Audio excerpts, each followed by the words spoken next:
We're here for week number 8 of the Porsche Heuer Esports All-Stars, and we're coming to you from the Eifel Mountains here in Germany. It's Paul Smith and Sadekis here on commentary, and Matt, apart from jamming to the music, it's great to be at Nürburgring, and you even found yourself down at Brunchen. I did. YouTube corner, it's famously known as, because if you mess up here, you're going to end up on YouTube. Pretty well known. It was the first place I ever laid eyes on this track from, actually. I was driving down the back roads to arrive and looked to my right, and the parking lot, which is just here, or I guess here. I should learn my left and rights. That's where I stood the first time I stood beside the Nürburgring. So it's cool to be positioned in this corner today, and no doubt there'll be lots of action through this third sector, because this is where you want to start to get close, you know, make not a move, but get in tight so that you're ready to draft on the Untitled Chapter. Yeah, this is going to be a unique race weekend for us here in the Porsche Heuer Esports Supercup, and yeah, first of all, we've got the All-Stars, and these All-Stars, they're getting to attack this circuit. It's in the GT3 car, Porsche 911 GT3R. I mean, what a machine to be racing around this track. It's an unbelievable track to drive anything, and even a lawnmower, you know, a tractor. You're still going to have a good time around this circuit. There's such a sensation of speed, that horsepower, yeah, okay, driving a car like this, incredible, but you can be in anything and have an amazing lap and experience around this circuit.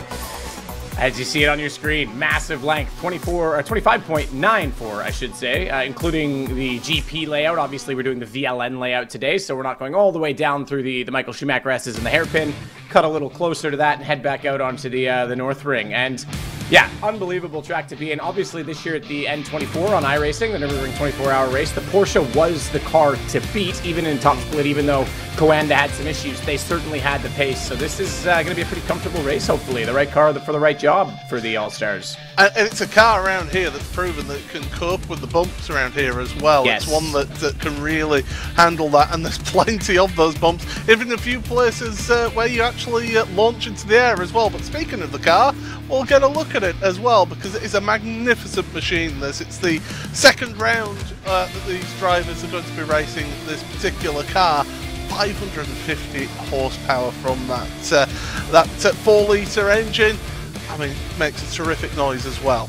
Oh, phenomenal noise, especially when it's completely revved out, heading down into Tiergarten on the Untitled Chapter, and you're maxing the revs, you're in the draft. Yeah, there's nothing better than the rear engine of a Porsche. They certainly do make a very, very, very good soundtrack, and yeah, I love the GT3. It's a car I really do need to spend some more time in the game. It's got a different driving style, obviously, with the engine placement than all of the other GT3s, but it means it rotates very well, and it certainly has circuits that it shines at, and this is one of them. So will be a ton of fun to watch them, obviously, for the Porsche Heuer Esports Supercup a little bit later on after the All-Star races. They'll still be in the Porsche Cup car, the 992. But here's our lineup for, or our championship lineup rundown of the All-Stars. Yeah, absolutely. Quirk still hanging on to the lead of the championship, even though he had that big dramatic moment in the second race last time out at Spa-Francorchamps. Emily Jones is there in second place, 33 points behind, with Borja Zazo not that far behind either. No Dan Suzuki here today. Unfortunately, he's busy moving house. But Xavier Sanchez, Hike 360, he's still in with an outside shot of this championship. Absolutely is, yeah, and that goes down to consistency for him in a lot of ways, because the only win he has on the season so far was actually at his home circuit, Circuit de Catalunya de Barcelona. So I probably said that all wrong. But yeah, Barcelona was where he obviously had that great success. And it's great to see Borzazo up in the mix as well, because we know he's kind of an up and down this year. He's changed from being all class with the tie and the suit to all sass with the tie around his head and the ninja headband, and it seems to be paying off for him. And Emily hasn't quite run away as much. I mean, Tyson's been very competitive all year, as he always is in iRacing. Oh, he certainly is. He's a tremendous driver, and somebody who is always worth a watch as well on his Twitch stream. That's an understatement, I think, is what I've just said there. But I'll tell you what, I once raced in a race against Tyson here at the Nodge on the combined version of the circuit. He ran out of fuel on the last lap. Ah, he didn't drag that clutch enough. Not enough fuel saving. Oh, that's too bad. And the thing is, the next race that we were in, he was in the same race. I got on the radio just before the start of the race. hey Tyson, you got enough fuel? And I had my spotter was watching his stream, and he says his face just went. Why didn't you push him? You could have been the bro that just like gets in behind and just, you know, pushes him all the way down the straight. I was busy waving at him as I went by. I like it. I like that. No, that's good. I mean, look, it's part of the strategy here. Certainly in the N24 as well. You can't get too many laps in on a full tank. You know, the stints are in time duration and fuel usage the same as any other track. It's just such a long track that you could very easily make that mistake, because usually you try and stretch it out a little bit. It's hard to overtake in sort of the Nordschleife, other than sort of Dattingerhohe. A few spots, Kesselchen as well. There's a couple spots you can make moves, but yeah, you definitely want to be set up so you can save in the back half and then attack late. So, oh well, made the mistake and learned, I guess. I certainly did learn, and something that you can learn as well. If you want to take part in racing on iRacing and they end up on the track with myself, then, you know, unfortunate for you, but you can do that right now. All new memberships, head on over to iRacing.com and get yourself signed up to iRacing and come join the community. Fantastic community of racers, and it's always race day here on iRacing, and it certainly proves to be that way. And yes, even you might even end up in a session with a streamer as well, and get a bit of fame. Yeah, well, and on that note, Paul, I should address this, and I haven't been asked to, but I will. Look, a lot of people saw last week, obviously, I intentionally wrecked. I did speak with iRacing about it. They treated me the same as anyone else, as they should have, so I did get a ban, and deservedly so. I think that was the right decision. Obviously, I had a long week, not to make excuses for it, but didn't handle it the best. So, hey, look, fair play. And I was the first to stick up my hand to iRacing when they reached out and said, treat me as you would anyone else. I don't want favorable treatment. That's not fair. So, so they made the right decision there. So just in case anyone was wondering what was going to happen there, no, look, it was the right call by them. So just to clear that up, but yeah, apologies for that. Do as I say, not as I do, I guess, and obviously keep things a little more calm than I did in that moment. Just got to be slow like me. Yeah, or just quite not fast enough like me, apparently. But yeah, so we're just getting ready to give you qualifying here in just a few moments' time for the All-Stars, and they've got a real challenge here because it's only one lap. Pretty much every other track that we go to on this calendar, they'll get 2, 3, 4, 5 laps to be able to qualify. Here, it's one opportunity. Absolutely, yeah, such as the length of the track. I mean, oftentimes in officials, obviously a lot of you watching will know what that means, but for those we just told to sign up, official races are your hourly races that give you your I rating and safety rating, and they come with a qualifying session at the start. It's usually you get 2 flying laps, 8 minutes or so, and you have time for the 2 laps. Here, you actually pre-qualify for any time there's a Nürburgring Nordschleife, not the GP circuit, but a Nordschleife sort of event. Because the qualifying takes up so much time, they actually get you to pre-qualify. So, yeah, it's difficult to fit it into the session, and that's like you're saying, Paul, exactly that. They're going to have one chance at this, and it's such a tough one because it's so easy to make a mistake around the ring. It is, for any car, no matter the power, very much a momentum track. There's a lot of downhill corners, a lot of sweepers, a lot of blind apexes, and you just want to carry the momentum and not overdrive the car, not overslow it, not over-accelerate it. Go with the winding road, because it very much is a winding road. And it's a fine line in qualifying, because you could have a great lap where everything's going to plan, everything's rhythmically in place. You miss one braking point, you get an X. You can very easily hit the wall. Boom, qualifying's over. So it's always a risk-reward in qualifying. The PESC guys, they're going to send it. These guys have done enough practice. They're going to absolutely hit their marks. They're going to be going for the fastest lap they've ever done today, no matter what. If I'm in the All-Star race, me especially, I'm going to be going, all right, I want a banker lap. I'm going to push in a few spots where it's safe to do so, but you want to make sure you get a time across the line. You certainly do. I'll tell you one thing, if you are interested with the PESC guys, with the Porsche Heuer Esports Supercup drivers, check out Kevin Ellis Jr.'s social media. He's been putting up little driver's eye views. I mean, obviously he's not been able to put up the entire lap around the Nürburgring, but he gave you 2 minutes of what it's like to go through that final, pretty much the final sector before you head on to the Dattingerhohe, and it's a tremendous opportunity to see what these professional drivers and how they drive it. It's my favorite section of the track as well, and I think a lot of people prefer sort of the first bit toward Hatzenbach and Arenberg and Schwedenkreuz, and that's because it's the first section you learn and master, because it takes a while to build up this track as you're learning it, especially in sim. The last sector is so rhythmic and flowing. And I love that he did that driver's eye, because we see that in helmets all the time in real life. And we go, wow, what a different perspective. Sim, you never think to do it, but it really shows how much he's moving his body and looking ahead and driving hard. So I liked it. Well, here's your grid then for the first of the All-Stars races. It's Casey Coe in pole position, alongside him is Strade, with Mavic CV on the second row of the grid with Quirk. Then Bolshazaza and Rai rounding out row number 3. Row 4 then for Heike 360 with Emery alongside him, with Timo Son. There on row 5 alongside her is Tony Kanaan. Tony's got a bit of driving to do there. Game of Muscle and Matt Malone sharing the 6th row of the grid here for this first race of the day. Now, normally we'd have 2 races, one shorter race than one longer race.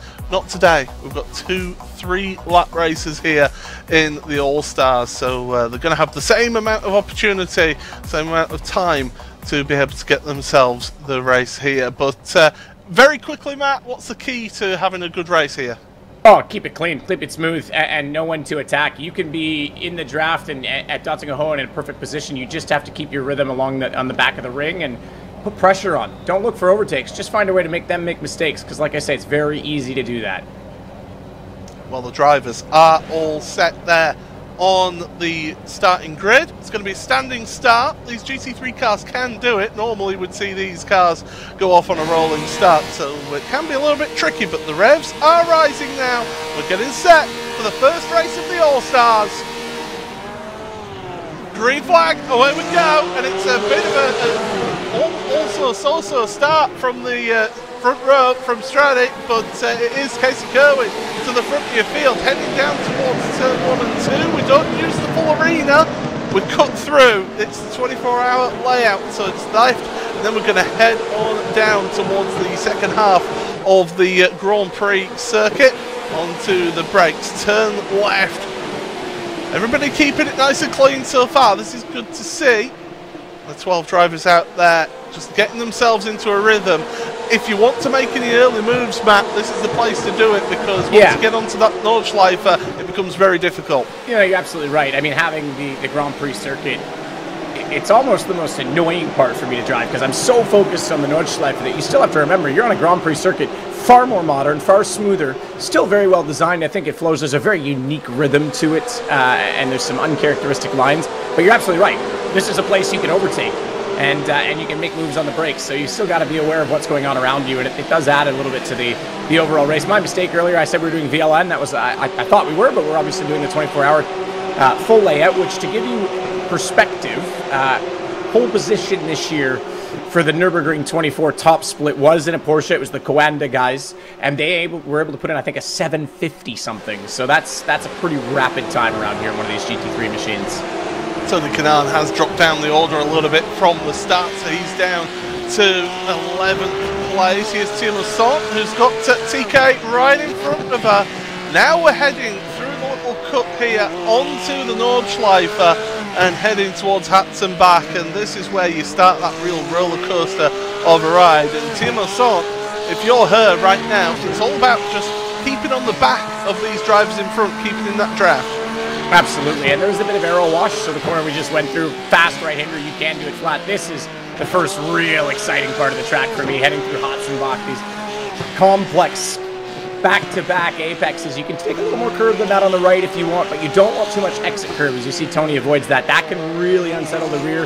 In the dry, in real life, you don't usually use that inside curve either. It doesn't really change much. That's more of a rain line. They use that to hook the car because there's so much grip on the inside with the cobblestone, but Tony's going to use it a little bit, and then here we go. Flat out down towards Flugplatz. Well, that's just gone through Flugplatz. They're heading through Cottonburn and heading towards Schwedenkreuz, the little fast left-hander. In some cars, you're giving it a little bit of a dab of brake just to get the front end settled, and then into Arnberg, this right-hander. One of the few places on the Nordschleife where there is a little bit of runoff, but you're coming in that fast that if you have an instant there, you're heading to the barrier anyway. The cool news with that corner is, you can come into it and attack the apex under braking. Because it kind of cambers in and it heads downhill, you're going to get good acceleration and momentum out of it. So you actually can give yourself a bit of leeway and not necessarily have to brake all the way on the left. If the car starts to get loose, I call it Sweden corner, because if you mess up there at that speed, you're going to end up in Sweden. But it's very much you can let the car have a breath and use that braking point to collect it. So it's kind of a cool corner arm berg. I think there's a lot of different lines you can use as long as the momentum on the exit is still there. Yeah, we've been through Adnauer Forest already and heading through towards Kallenhard right now. And these drivers, this is just now them against the track, whilst also trying to stay behind the car in front. So it all gets a little bit tense out there. And we're heading towards miss hit miss, and tricky corner. You take a lot more speed than you imagine, but then one time in every 10 you're going a little bit too quick and you're ended up in an accident. Yeah. I feel like I'm saying that a lot around this track, to be honest. Oh, that happens all the time here. Not even just in iRacing. You're absolutely right. It kind of is a decreasing radius corner. So even though it's miss hit miss, you have to let the car, be patient with the car at that first apex that you stay sort of the car width off of, because you still are turning in. You're still increasing the steering. So if you go too hot, you're absolutely right. Not only are you going to miss the apex, you can't possibly dial in more steering, and then the wall comes at you very, very fast. Through the Lauder links, then in towards Bergberg, and this is the important corner here for an overtaking opportunity. Get the slingshot out of Bergberg, head up through Kesselchen, and carry that speed, because you're going to use the slipstream. Here we go. Mavic's trying to get past Stradi. Stradi though, it's got that inside line. You've got to be cooperative between the two of you, or else you have one huge accident here. Climbing uphill, it's a real steep uphill, and if you do have any slipstream at all, it really helps you up there as you head towards mid-curve. Yeah, it helps you a lot, not just because it's a slipstream, but as you say, it's uphill. Sometimes you're right in between 5th and 6th gear, especially in this fixed setup that they're in now. So that draft to get you into 6th and give you that little bit more torque in the curve, yeah, huge. So that's as I said, Kesselchen, one of the most prominent overtaking places on the North Ring itself, the North Loop itself. And of course, the most famous corner of them all here, the carousel. Plunge down into that apex. If you end up falling out of that sort of banking, you're pretty much right off that corner, don't you? We have had drama, TK, and didn't see what. Okay, so here we go. So we're gonna look onto it. He's showing right on my screen. I think he might be out of this. It's him and Matt Malone, and this is into Schwedenkreuz. So this is a tough one, because if you hold flat, they get in line, you arrow wash, you can easily lose the rear, and that's exactly what happened. That is a very, very, very common place for cars to go off for that exact reason. It's such a high-speed corner. Well, we're into the second half of the lap here now, and this is my favourite part of the Nürburgring. It is absolutely wonderful. You're just on it, absolutely on the limit. Here they come behind me. Corners. Yeah, heading towards Brunchen right now. But you have to be so focused through this section to get your apexes right. So you go up over crests, blind crests, and not being able to see apexes. It's just so fun when you hook it up right. Absolutely. We're a little bit past it now, but Vipperman's my favorite corner on the track, both in sim and real life, because you literally come around it, it drops away at the crest of the hill, at the apex. You don't even see the exit until you hear on the curve. It's like, okay, got it. It's so cool, because you just have to do it by muscle memory, and it's such a good feeling. That is a lot of air, but as you'd expect, heading right through the Beloff S's and another place. So again, can make a move here under braking, but you're looking to just get close, put pressure on, and set up now through the second carousel, the mini carousel, and then onto the Dottinger Höhe. Yeah, by the carousel, it is through that left-hander then. Avoid that inside curve, it pushes your car wide as you head towards Galgenkopf then. Carry the speed out this corner, and then it's time to get a book out, everybody, because it takes you that long to get down the Dottinger Höhe. Yeah, you can probably get through a chapter. Well, I don't know about that. Not in one of these GT3 machines. If you had my car out there, yeah, absolutely. I would be sitting there and just counting and maybe tie my shoes a little bit, put on cruise control. But these guys, this is where we said the drafting comes into it. It's so massive, and we'll certainly see a ton of that in PESC later today. In fact, last year, I think Josh Rogers went from 3rd to 1st on this straightaway in his bid for the championship. But this time, it's Kurt that's going to be taking one more position. You get to look at his lovely face. And Strati will be desperately trying to get by that again. Now, there is a second chance. If you tuck back in, obviously you head through Tiergarten and you go back onto the GP straightaway, you can get a nice braking point back into turn 1. Yeah, he set the cannon. I think Quirk just missed is breaking up just a little bit, but was able to hang on to it. Across the line then for the end of the first lap, Casey Kerwin has got an absolute mile of a gap right now. 2.7 seconds between him and Mavix, with Quirk and Stradic duking it out for third place. There's a little bit of a gap back to Porsche Zazo and Rai. Emily Jones is right there with Rai as well. So those three all together. It's Heike 360, Matt Malone, Game of Team Assault, and as we say, TK, Tony Kanan, is out of this opening race. But inverted reverse grid. Oh, Emily! I was just about to highlight the fact that Emery was down the order a little bit because we are on the third last race of our calendar, and the gap between her and Tyson is going to start to be something that we need to highlight a little bit more. So he was already in a good points position. She's just given away 1 or 2 more positions on that. In fact, I think she only lost the 1 on that to Rai, but still, that's significant when you start to add the points up. Is the Vodafone replay then. There's Emily Jones right there, and Emery. Is it just going to be a touch of the grass? Yeah. Yes, it is. That's a tough one. That's a frustrating one. You always kick yourself for that. So easy to do, especially because there's actually a bit of sort of the garden stone, cobblestoning. They're not really to be used for grip. They're there to actually make sure there's no erosion. We have them on a lot of local circuits here in Canada because if people start to dip wheels off, you start to develop a mud hole, and then suddenly you're breaking bits of aerodynamic, carbon splitters, and diffusers on the edge of the surface because now it's elevated. So they put those there to actually prevent erosion and damage. And they look like you can actually use them for grip. You can't. You turn and you're still technically on a grass surface, so it catches you out. Well, speaking of getting caught out, Matt, you've got, unfortunately, the man who's sat in the pit lane. Yeah, not someone we're used to seeing in the pit lane. He's normally a pretty successful driver in these events, but Tony Kanan, that was a pretty high-speed slide. Yeah, mate, a rookie mistake for sure. I aero pushed there. It's such a fast corner, and I was side by side with Matt, and following the other car, lost the rear, and you know, we lost it. So you know, we're humans, we make mistakes. Too bad to sit out for this one, but you know, let's. I guess we're starting P1 with the next one. That's the good news, I suppose. Have you been to the ring in real life? Surely you must have been over there at least once. Yeah, I've raced there the Opel Lotus back in the day, but not in the long track. So I actually not very familiar with the full track. So I'm still struggling.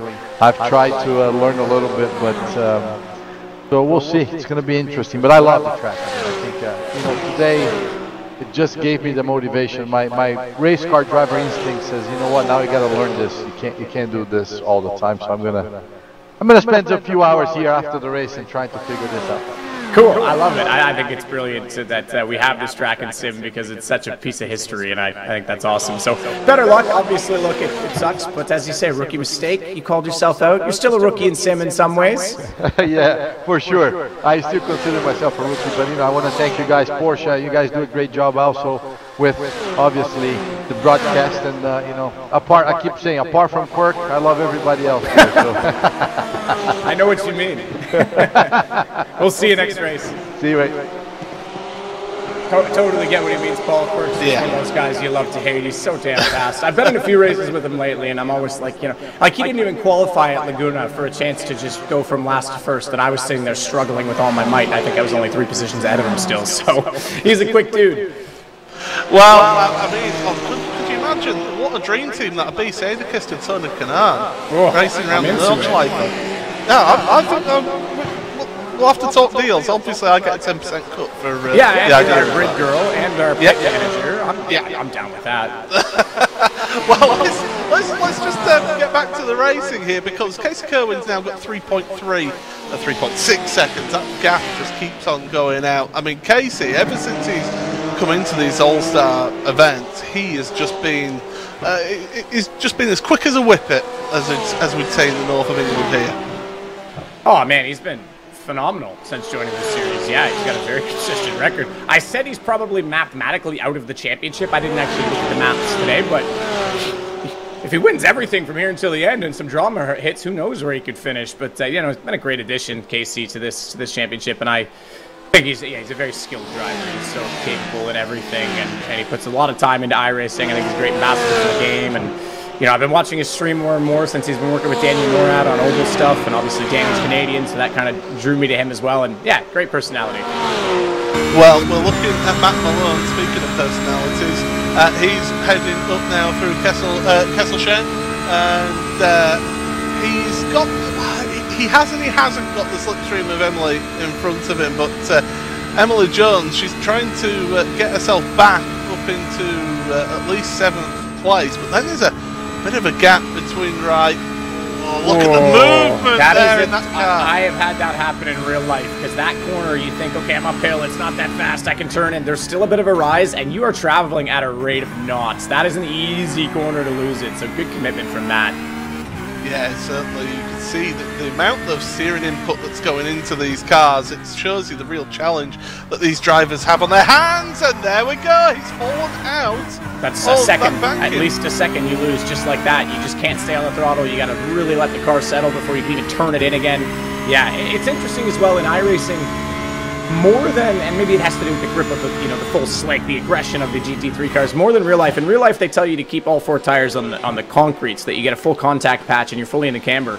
iRacing, you can actually hook the lower asphalt below just the concrete and still get a ton of grip. So there's actually a bit more leeway, but you really got to make sure you don't outbrake yourself heading in, or you just completely lose the whole corner. It's gone.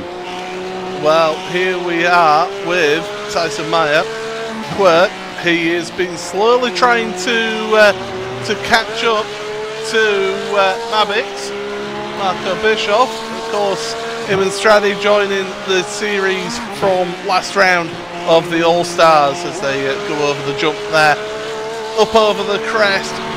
And then this is my favourite part personally, the Beloff S. You just full throttle, plunge downhill, the car almost bottoms out the bottom of that hill, and you're still just a real roller coaster through those corners, whilst avoiding the curbs as well, because those curbs will unsettle things. They'll unsettle things, sure. It'd be interesting to ask someone who's driven more of a GT3 car in real life here how much so. I know that in stuff that I've driven around here, there's times, and I'm sure every single driver that's done it thinks, I can keep this flat, I know where I'm going, and they end up with 2 wheels over the grass on the left side.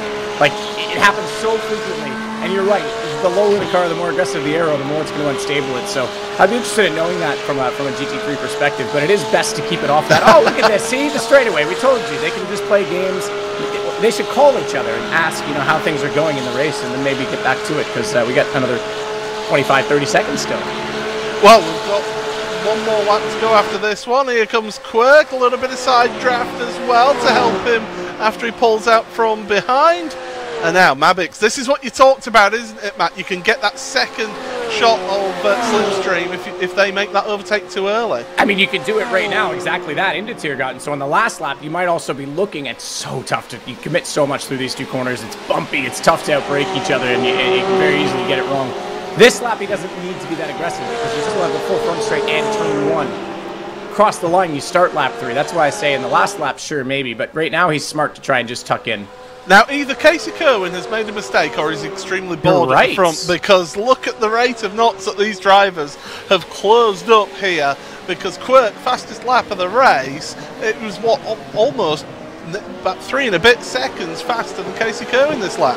Yeah, and 2 and a bit faster than Marco. Obviously, that draft would help them significantly. They're racing at about the 8:10, 8:11, 8:13 for Casey that lap, pending the mistake, with a fixed setup and a fuel sort of weight that they can't control. That is actually about the pace of what the N24 was top split. They were, I guess, mid-8s to low 8s at times, but that's like the best drivers in iRacing on their setup. So, you know, I mentioned that qualifying time for Coenda. They were never going to touch that with a fixed setup, but this is impressive times from these guys at the front. Yeah, absolutely. They're doing a sensational job. I mean, even you know, Stradi as well, you know, he's doing some good times out there. Bolshazazo, 8:15. Here's a replay, and this is what's happened to Casey. So I asked, was it a mistake, or was he getting a bit bored? The answer is, it was a mistake, and he even hit the wall there. So a little bit of side damage to that car. That'll be yeah, that's significant. That'll possibly be a sitting duck down the Dottinghoa. Straightaway damage, yeah, around here is massive. You mentioned it, that the Porsche is so good on the bumps here. There was a few cars pending setup, people going too low or too soft, that take damage just from the curb. So the Porsche is pretty bulletproof. Not when you do that, unfortunately. So We'll see if Casey can hold it. If he can... Oh, he's got bent wing as well. Yeah. That's going to be hugely significant. If he can somehow manage a gap and have a very clean lap, even with, again, it's momentum-based around the ring, there's going to be a bit of aero wash for Quirk right now. He's going to need about a 2-second gap going onto the Dottinger Hoa if he wants any chance of holding them off.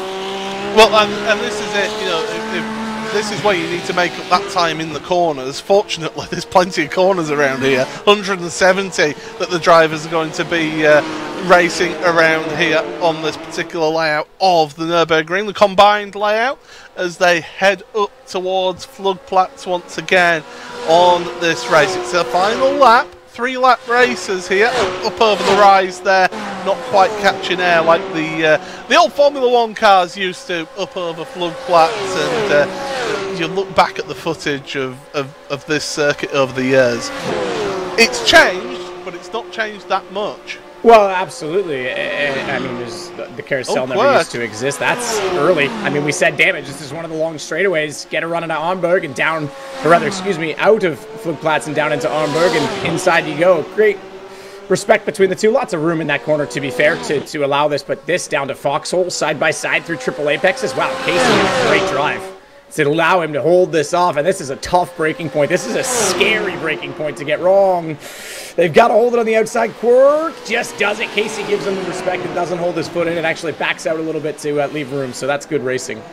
It's the fact that Quirk had a big switch on the exit of Schroedenkraut as well, going in towards Arenberg, as here's the double box for you then. So the race for the lead at the top, we've got the race for 7th below, and so Emily Jones right behind Rye, not being able to make any moves so far. She's wanting to move forward to try and get herself as many points as possible, whereas Quirk now, championship leader, is in the lead of this race. But Casey Cohen behind. He won't give this one up. He won't give this one up at all. You can guarantee that. And Mavix, he's a little bit of the dark horse here. What can he bring to the table? Yeah, the interesting thing is he was falling off on pace from Casey, and Quirk has caught him and passed him, but the draft favors the people behind, obviously, on the last lap. So he could be positioned well. The problem is if Casey continues to drop off at the rate that he is now, he may not have a chance to get Quirk back. If he can get by Casey, somehow clear him, he may have a chance at it. And obviously, they've still got the Kesselschön straightaway right now, and that's his best chance to do it. I say right now, after they obviously come out of Bergwerk, which is a pretty significant corner for that reason. Yeah, so as we head on into Bergwerk, let's have a look then at the replay and watch the steering wheel. That's going to be the key thing. Watch it on the exit here. Round the outside, you're on the dirty line, and look at that big moment. Sawing away at the wheel.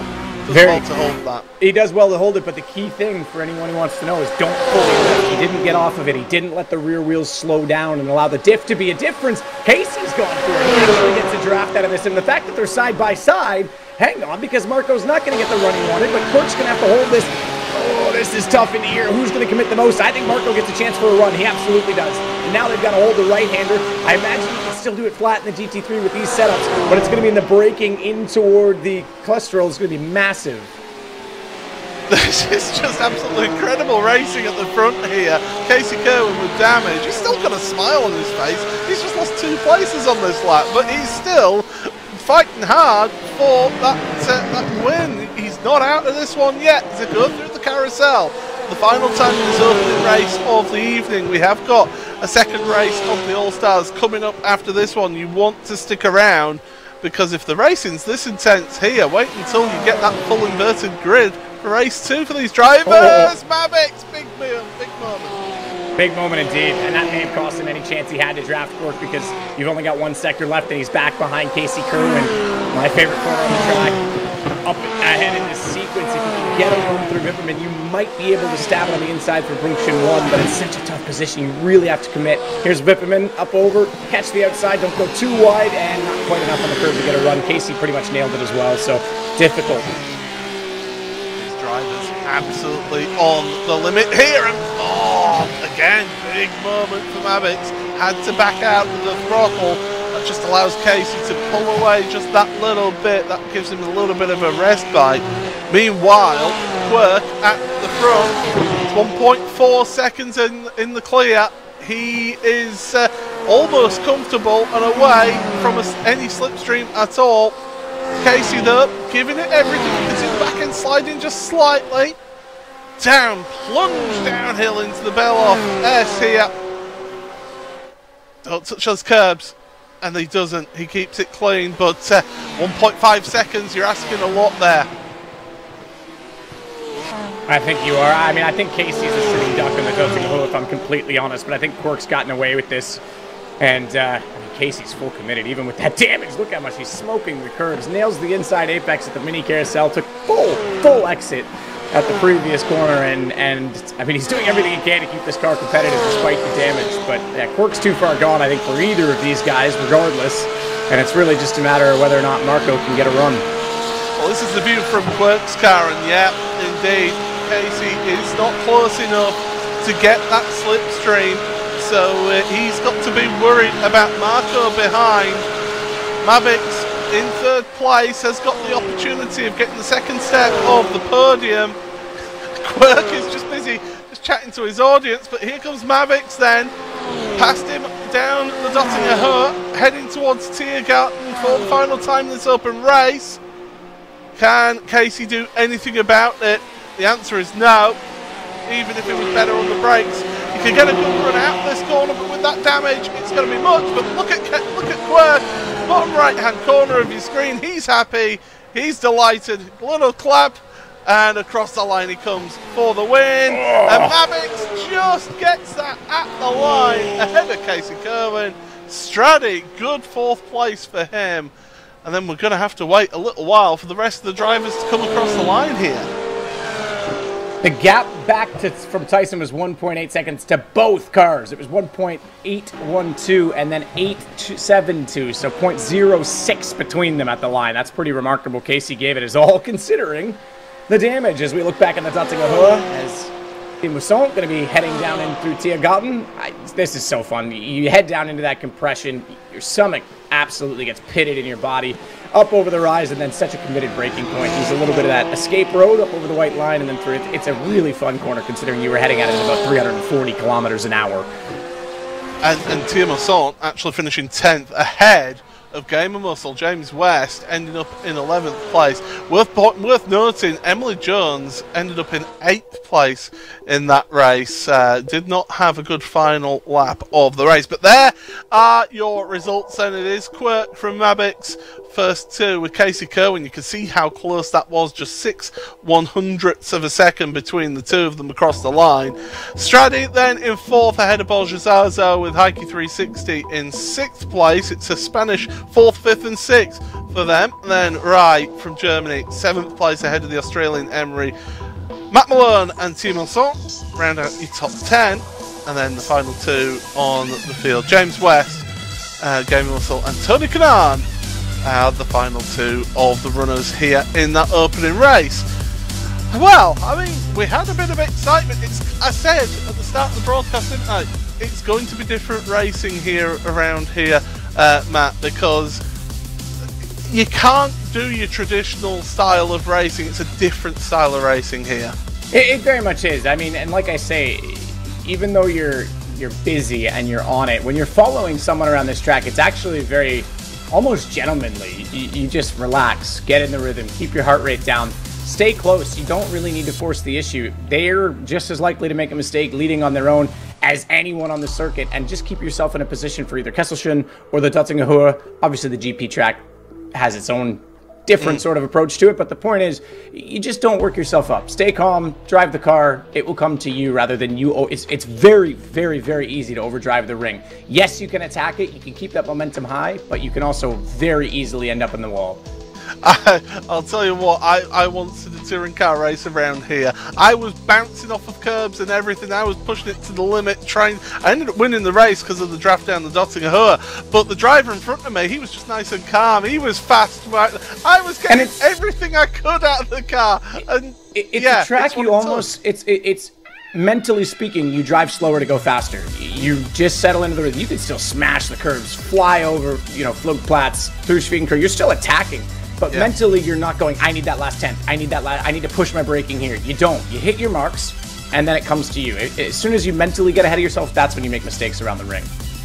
Well, let's have a look then at the car that these drivers are driving here today in the All-Stars around the Nürburgring, the combined Nürburgring. Of course, it is the Porsche 911 GT3R, as we said earlier. 4-litre flat 6 engine, that distinctive sound, 550 horsepower, just over 1.25 tons in weight. So even though it is a full racing car, stripped down car, I mean, it's a lot lighter than the road car that it's based on, but still, that's still quite, you know, it's still a bit of weight there for those drivers to be able to handle around here.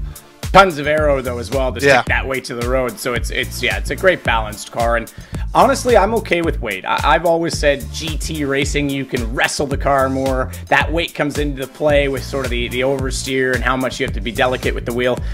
You know, I've said many times racing is ballet with a monster, but I feel like the monster's a little bit bigger and more fun, if you will, in a GT car, in my opinion. And here is where we are racing here today. And I mean, is there a more iconic layout of a circuit? I mean, pretty much every boy racer in the UK has got the little sticker with the Nürburgring on the back of it. It is just an absolute icon of motorsport. Absolutely. Look, I'll say it right now, just step away from the racing for a minute. If you have a chance and you're a car guy, this should be on your bucket list. It was on mine. I was very fortunate to be able to cross it off a few times at a pretty young age, but it doesn't even matter if you're going there to drive or just to experience it. It's like going to a ski resort or a golf course where everything centralizes around that sport. Literally, there are old garages that look dilapidated that you wouldn't even store your lawnmower in that have supercars. It's just such a cool place to go to, and I highly recommend it. And there are the up-to-date points as things stand after that first race. As we say, Tyson Mayer, Quirk, has pulled out a little bit of a gap at the front of the field now. Emily Jones losing out in that first race. Borja Zaza, he's catching up to Emily a little bit in that one with that Heike 360 as well. And as you can see, Dan Suzuki just dropping down with him missing here today. And Casey Kerwin, 115 points behind. He's in it. He actually is statistically in it. I wouldn't write him off of it either, if I'm honest, with the way he's been driving. Yeah, absolutely. And of course, there is still 2 rounds left after this for him to potentially pull out more points. We've got the Circuit de 24 Hours de Le Mans. Obviously, everyone knows the Le Mans track quite well. Another long, fast one. And then a super fast, but a little bit shorter than these two, Monza for the finale. And I think that's such a great place to finish off the season. Action-packed. And we don't even know what car the All-Star drivers are going to be racing at that final race as well, so that can throw a little spanner. What do you think's given us the best? I mean, obviously, we're only halfway through the GT3. What do you think's given us the best racing? I want to say it's the Cayman.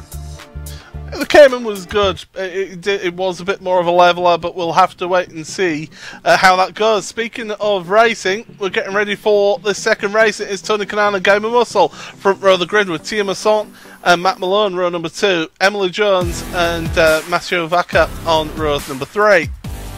Then it is Xavier Sanchez and Borja Zaza with an all-Spanish row number 4. Row 5 is Stradi and Casey Kerwin with Mavix and Quirk rounding out your 12-car grid. But to answer your question, yeah, I'd go with the Cayman. Absolutely. The GT4 car, that gave us some good racing. Yeah, maybe Monza, it doesn't have as much draft, but I think it was phenomenal to watch how close they raced each other with it. All 3 of them are such great cars to drive that I wouldn't be angry with anyone being voted in. I'm just food for thought, I guess. Well, the drivers are getting ready for the start of our second All-Stars race here. Revs rise! Green flag, we're away. Once again, it's a good start from Tony Kanaan on the front row of the grid. And Game of Muscle is jumping out the way already. I mean, that's one way of making a start, I suppose, there, James. But down towards the chicane. Oh, there's contact. Borja Zaza making contact with Tia Masson. Heike 360 is around. We've got 3-4 cars wide. This is getting a little bit excited at the start here. I think they had their calm race, first race. Heike's damned if he does, damned if he doesn't. He wants to stay inside of that exit curve where the arena rejoins the circuit at that point, because he doesn't want the 1X, but if he looks in the mirror, maybe he just opens it up and runs wider there so he doesn't get touched by anyone and he stays clean. It's it's a tough one. You know, he's really trying to do the right thing as per the limits of the track, but it's the wrong thing in terms of how many people were behind him, still arguing and squabbling for position. And look at Quirk already. He started at the back of the grid, up to 7th already. He's made it halfway through the field. Thieme getting a little bit bullied, and around she goes. That's at the Schumacher S. Keeps it out the wall though. That's crucial. She can get back going and out there on track. And that was, I believe it was actually Mavics that she was side by side with. Yeah, too much curb on the entry. It's a tough one because you can use that curb when you're solo, because as you come off of it, you're straightening out the wheel and therefore taking the forces out of the tire. There she has someone beside her. She has to hold it tighter, so the landing back onto the tire is going to overload it more, and she probably has to lift a little bit to keep that room and not understeering into them. So yeah, car just can't do that. Too much to ask of the tire all at once, and around she went. So Tony Kanaan is almost 2 seconds clear at the front as they get on to the Nordschleife. It's Matt Malone, second place, Emily Jones and Stradi. Now Stradi was putting in some good solid time. It wasn't the pace of the leaders in race 1, but still, with this reverse grid, this is a tremendous opportunity for Javier to move forward and maybe challenge for a win here. Oh, highly possible. Yeah, I mean, it's such a difficult circuit to overtake, excuse me, and like I say, mentally, you don't worry about so much what's going on behind you. You know, just drive your race, hit your marks, keep yourself calm. That's all you have to do around the ring to stay in contention.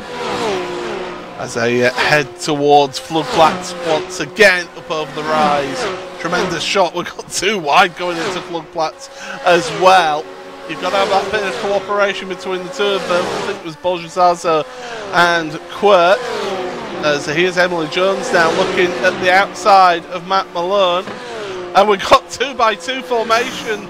Oh, this is asking a lot. Through the left hander to go onto the brakes into and back. And oh, big moment. I think that was Rye. Yep. Gone. I think ran out of room in the braking, got too far to the left and just couldn't get it stopped and keep it under control to get to the right.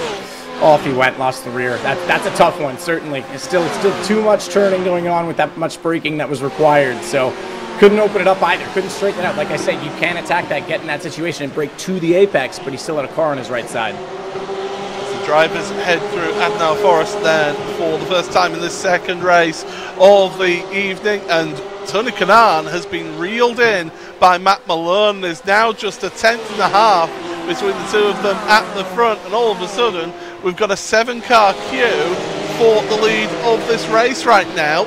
As they and this is the problem. It is going to be this is going to be it now until they get towards the exit of Bergwerk. Well, we'll look back at the start where we've got that moment then, and obviously this is the incident with Thieme heading into turn 1. Gets a little bit on the outside. Everyone takes a look down the inside. Matt Malone, Emery, she gets tapped once, then hit in the rear, and then into the corner right here. Heike could have opened the steering and gone out over the white line, over the grass a bit. Obviously, he takes a 1x for that, but it would have kept him out of that queue that was 3 wide behind him, and it's not really on him to do that, but it's one of those offensive things. And my mistake, I thought he lost that earlier on. He did hit the grass on the right. Our camera angle, I thought he was just asking too much steering for the brakes. He actually nailed the grass. And everybody is here together. Look at this. Emily Jones with the run out of Bergwerk, then climbing up the hill. And the problem for everyone behind is, whilst those two are side by side, nobody can get past, and they've got the draft. Well, we're not quite at Bergwerk. We're just there now. That was Laura Links. Yeah, we were coming out of X-Mule, and sticking your nose on the inside with that Camber King. I really thought Casey was about to big pull off in front of him. Well, they're heading uphill now, trying to use the slipstream then as we get towards Kesselschan. And Stradi, he's looking dangerous, having to back out of it. And that's going to have a ripple effect down that queue of cars, is that the car in front just backs off and it's just down. Here's Emily Jones's point of view, looking back. Here comes Stradi, and he's got a whole host of drivers trying to get past at Mut Curve. Not quite getting past us. So Stradi makes it up to 3rd, TK down to 4th. It's so difficult because of the rear diffusers, and with Porsche even more so because it's rear engined. I really wish GT3s had a way of making the rear bumper more of a bump draftable target. Side exit exhaust is mandatory. I know a lot of the other cars, I mean the M4 now has it right up behind the wheel arch of the front wheel. The rear engine, obviously, you'd have to run the exhaust forward to do that, but I love bump drafting. I love the whole aspect of GT3 cars being able to do that. It's just everything's so fragile with the carbon now, and I think they got away with that one. Not a lot of damage, but it's not hard to take aero out of a car in front of you just from a tap like that. Oh, T-Gate! Oh, that's Tony Canard losing it into the wall, and he's dropping down the order quickly. Oh, it's not been Tony's race. I mean, he admitted to us, didn't he, that he's not got a lot of experience around here, and I think that's showed right there. Yeah, unfortunately, and considering that, it's one thing to know your left and rights around here. It's another thing to know the bumps, and yeah, that's unfortunate. Just in the draft, onto the grass, trying to do what he can. Casey's behind. I mean, this is it's one of those tracks that there's so many nuances when you're actually in a race, and considering he doesn't have a lot of experience, his pace was actually quite impressive. Yeah. But hey, like he said, he wants to drive more after stream, and I know it's a frustrating track to learn. It took me probably as long to learn as I've been driving it in total, and you still learn around this track all the time, but it's so worth it. If you're someone who's been frustrated by the learning curve of this track, do it. It's so rewarding to do a clean lap around here no matter what you're driving. Yeah, and usually for me something with concern. Oh my goodness, that's a huge incident. That's Matt Malone, that's Emily Jones. They're both off now. Well, we've got cars dropping like flies here because Matt Malone's taking a tour. Yeah, it's the stacking, unfortunately. The reverse grid's causing them a bit, and they're not quite... There is a bit of a discrepancy in pace of about 15 seconds on the grid today, and I think a few people are lifting or slowing a little more, and it's not that people are trying... Oh, look at him, he's loving it. He's loving it! He's having a great time with that accident. Apparently, I should say. Maybe he's laughing at himself, I'm not sure. You know, better to laugh than cry. But it's probably not, you know, anyone being over-aggressive. They're just catching each other out with the stacking right now. Well, here's somebody who's stacking up behind the leader. It's Quirk.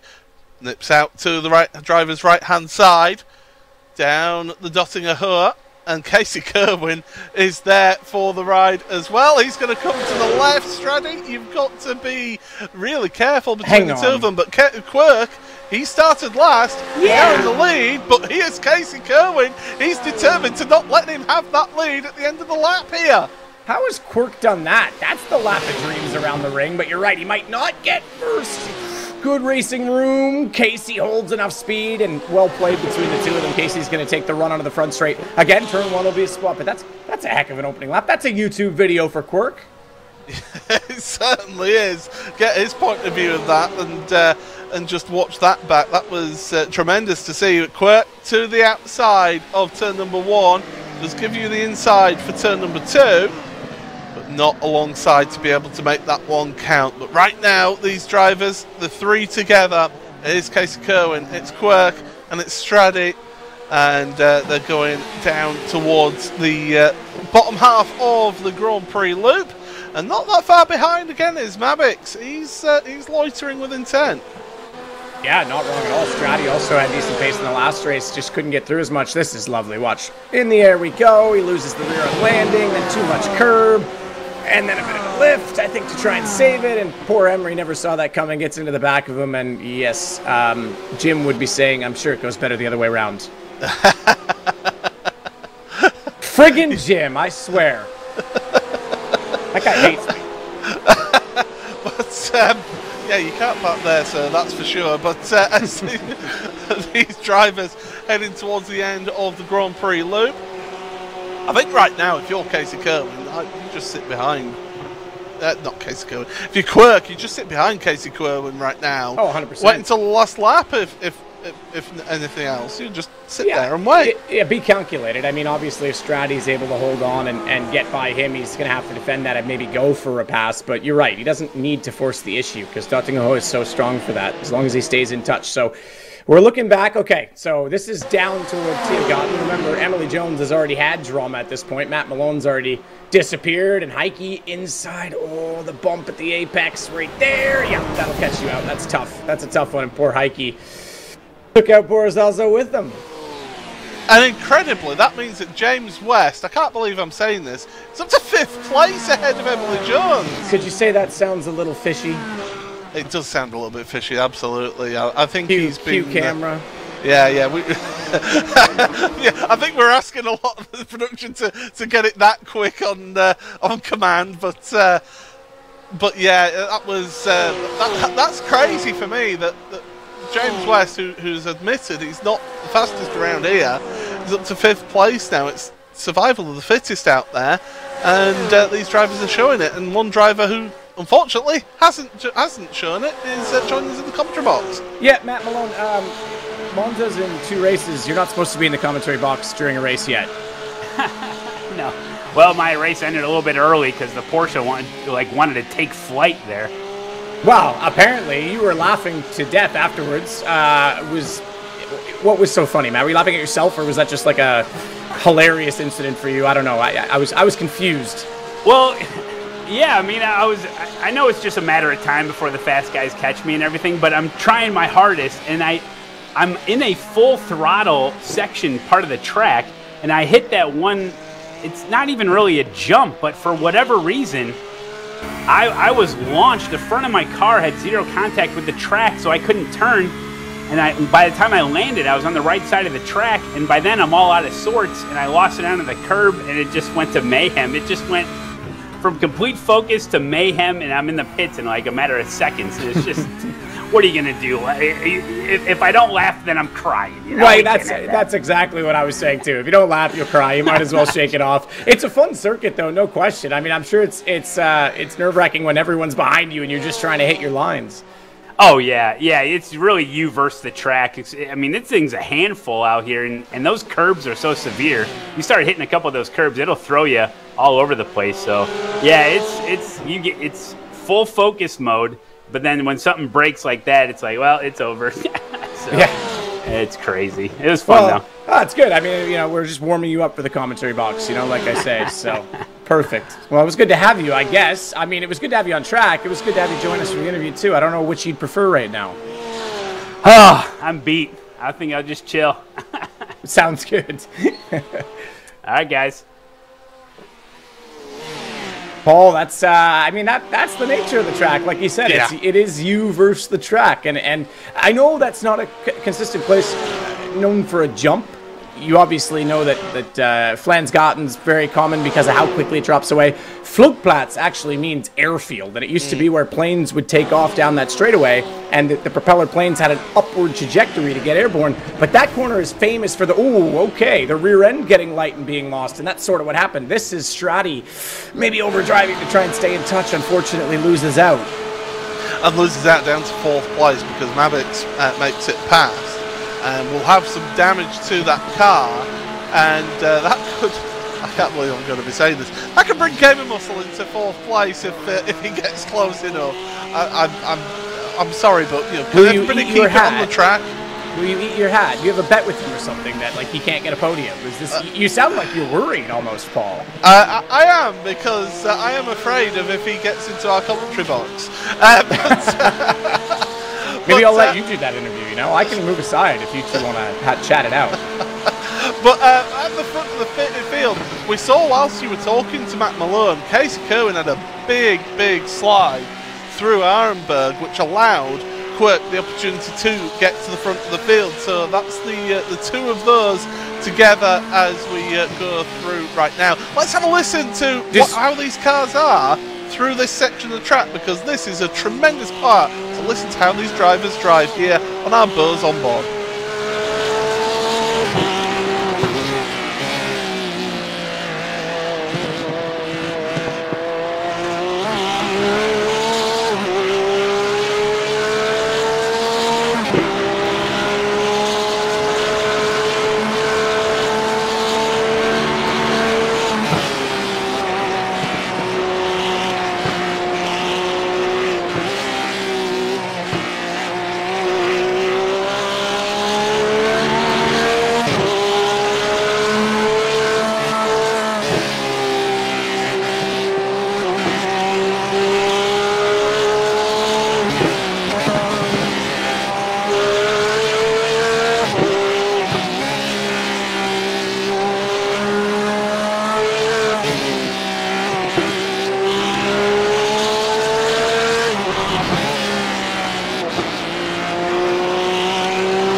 And we're back with action here, and we're on board with Casey Kerwin because in front of us, Quirk, race leader. Well, he's not race leader anymore because that mistake right there has given him a slowdown penalty. The iRacing system caught him cutting the course there, not by choice, it must be said. A little mistake, but that's what it costs you around here. I disagree, Paul. That was totally intentional. How dare he? No, look, that's actually a corner, another corner, very, very commonly. In real life there, it's not grass after the curve, it's all mud, and it's because people do that all the time. You're coming out of Brunchen, it's so fast, you head up the hill, you've still got some uphill braking, you turn in, and you just kind of either lose the rear or get too much curb, and then bang, you're out over the grass. And very common, rightful slowdown as well, because it is a huge speed advantage to do that. But the good news is, I mean, even though he's got a gap, we've got the final lap coming, and he can still get in touch with Casey, potentially. Casey's got some pace, and still be in the right spot at the end. So we'll look back further down the field. This is the spot I would be talking about, the Duttinger Heuer and Borjazo trying to catch up to Emery. Both of these people have had dramas in this race, so likely some aero damage that would be costing them a bit right now. Yeah, and Borja, he's got the headband on again. He's obviously in attack mode. I like Look his how shirt. slow Emily is there through Tiergarten. She must have real trouble with going through the corners. Yeah, I don't know if I doubt it's suspension damage. I mean, possible, but yeah, definitely was struggling to get the car slowed down under braking in that situation. And Boro closed up quite a bit and in that situation. And I have to say, I do like his shirt quite a bit right now, Paul. Yeah. It's nicer looking than most of the suits that he wore. But this will be a good little finish between these two, who are both in the top 4 in points. And we'll now look the other direction at it as we head through, or rather around the arena, the cut through, and down toward the lovely hairpin at the bottom of the circuit.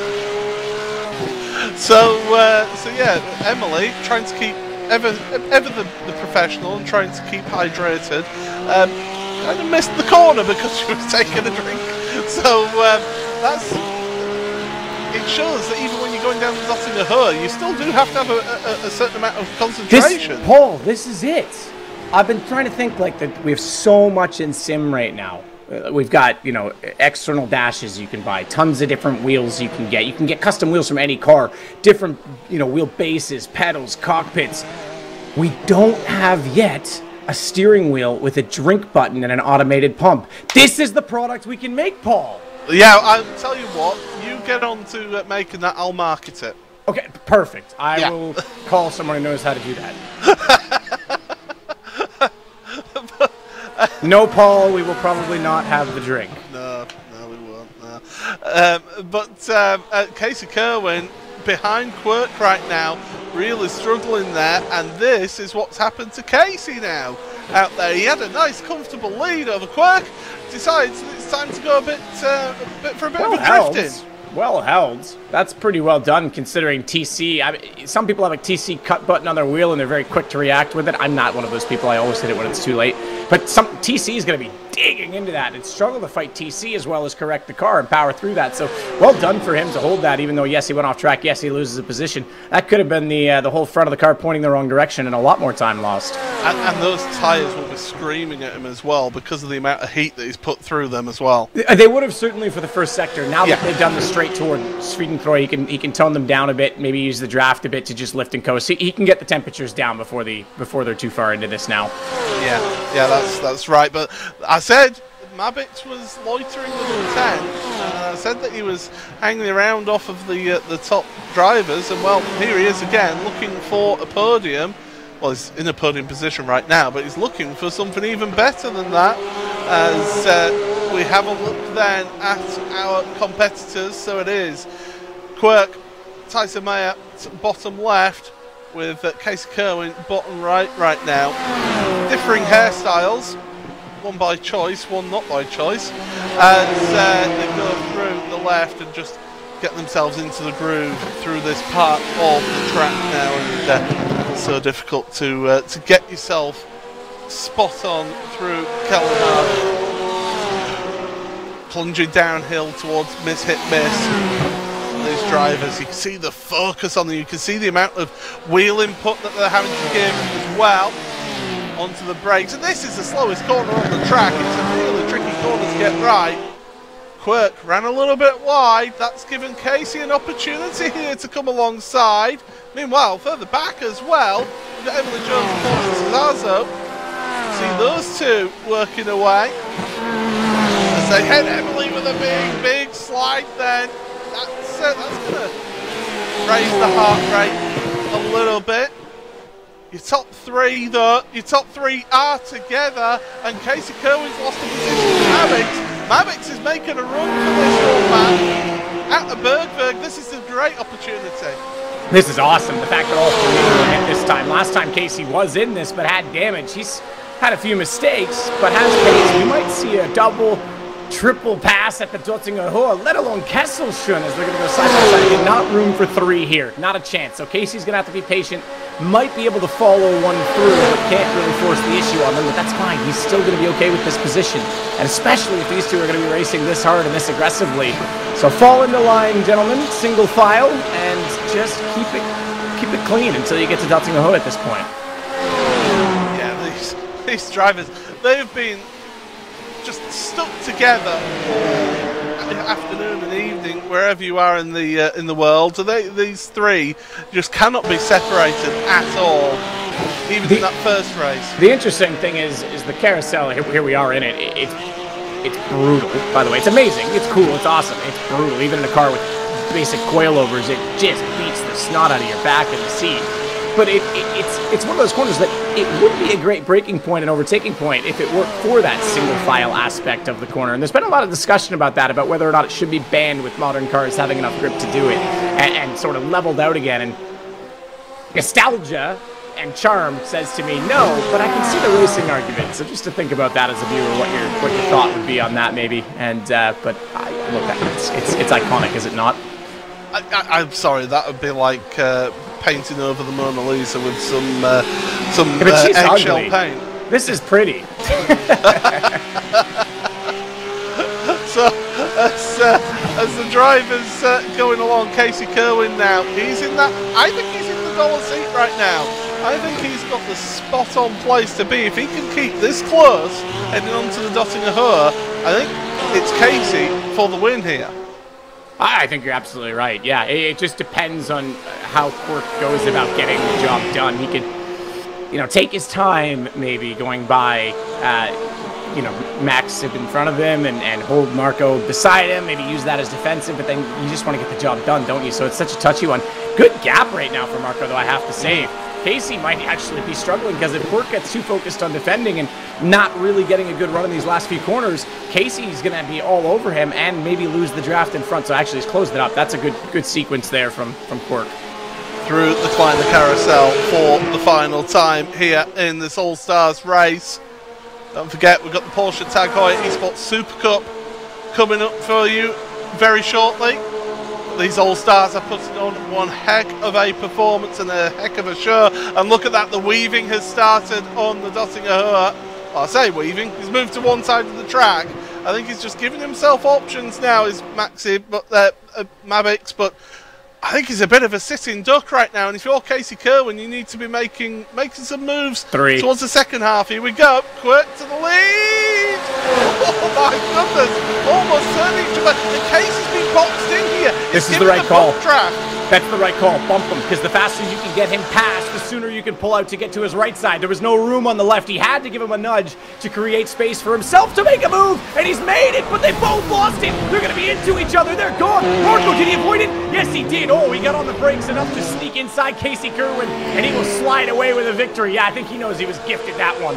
Well, I mean, the man who led onto the Dottinger Hohe, he leads off of the Dottinger Hohe. Most importantly, he takes the victory. Casey Kerwin and Quirk come across the line in very battered and bruised Porsches. The racing is still going on further down in the field. This is Porsche Zazo getting ahead of Emily Jones. Now, we saw how Emily struggled going into Tiergarten last time because she was drinking. I don't think she's drinking this time. She's keeping her focus ahead on Porsche Zazo, but Zazo ahead onto the brakes. I think this is Zazo's to lose.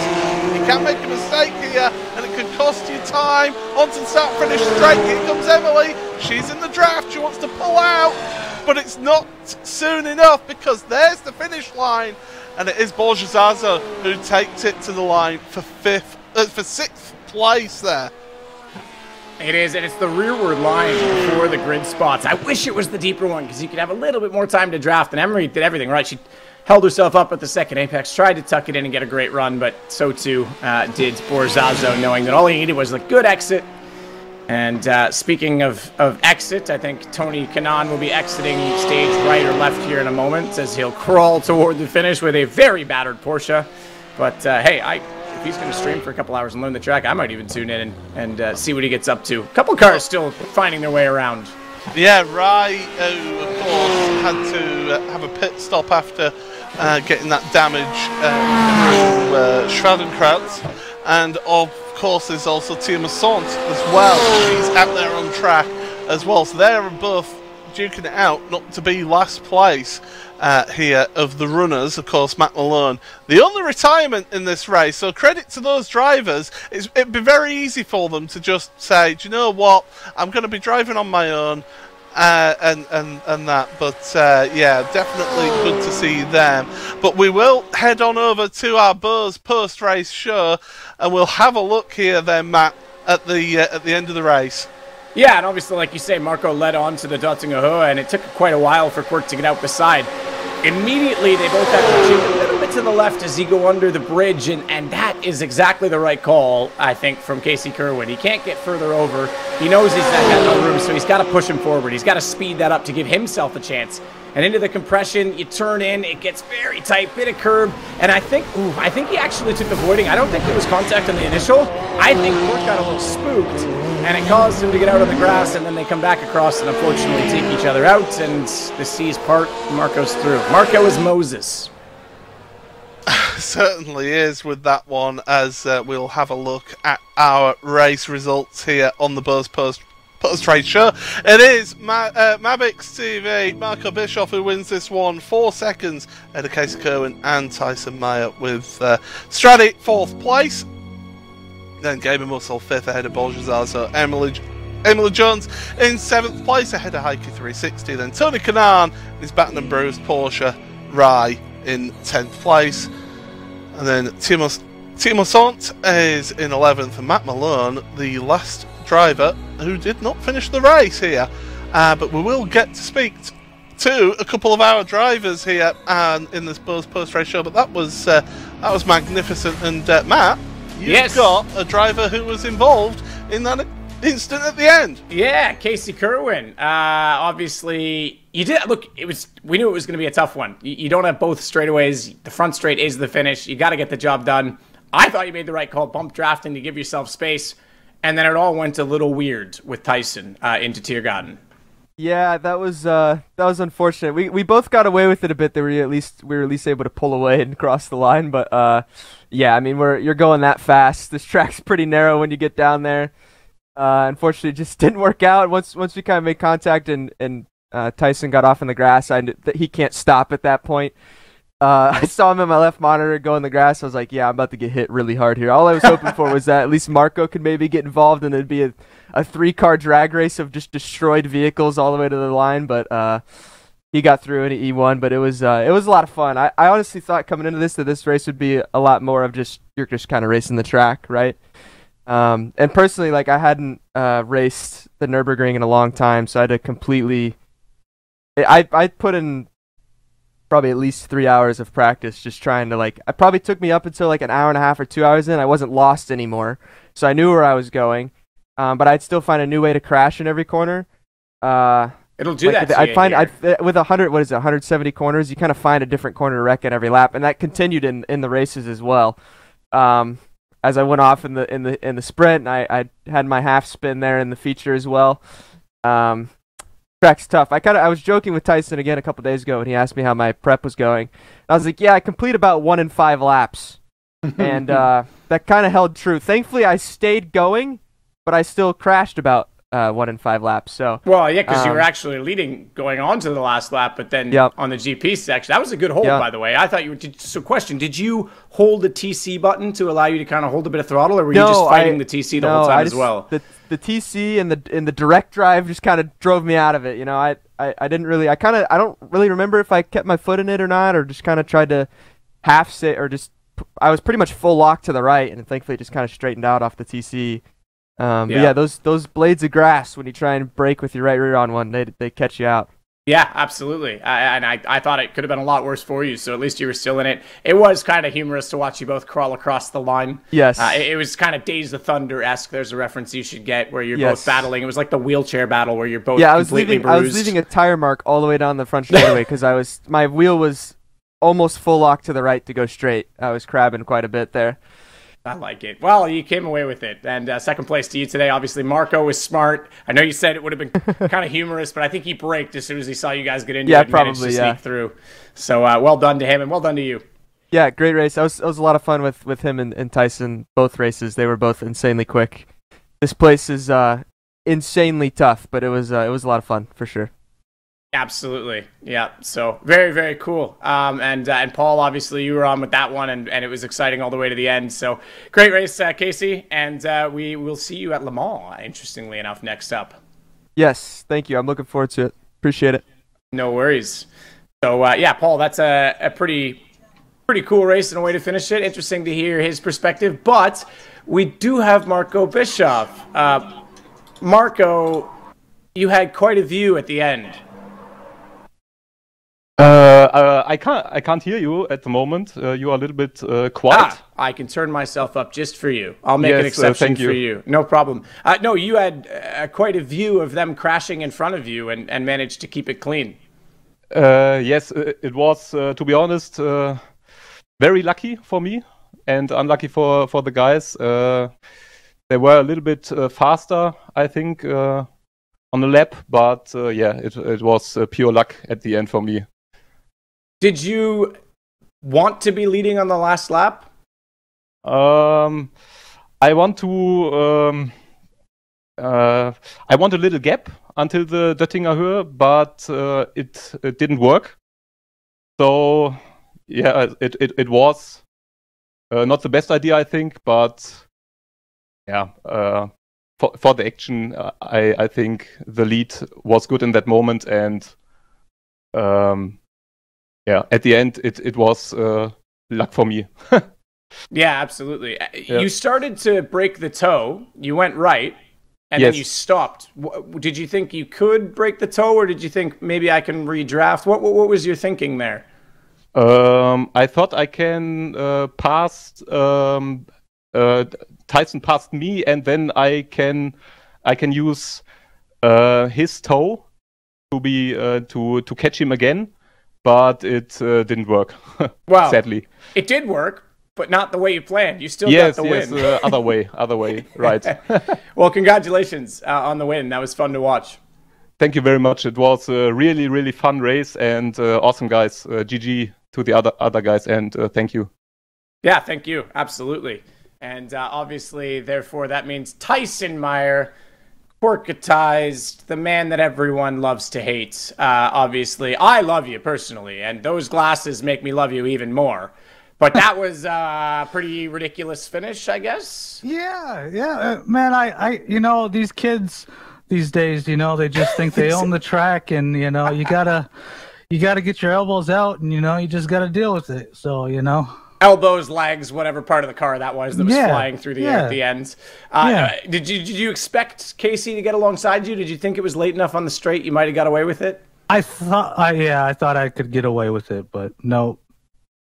It was interesting to watch because obviously you got to slow down. Casey got to spin. You guys were trying not to win the race in any way possible. Turns out you figured out how to do it.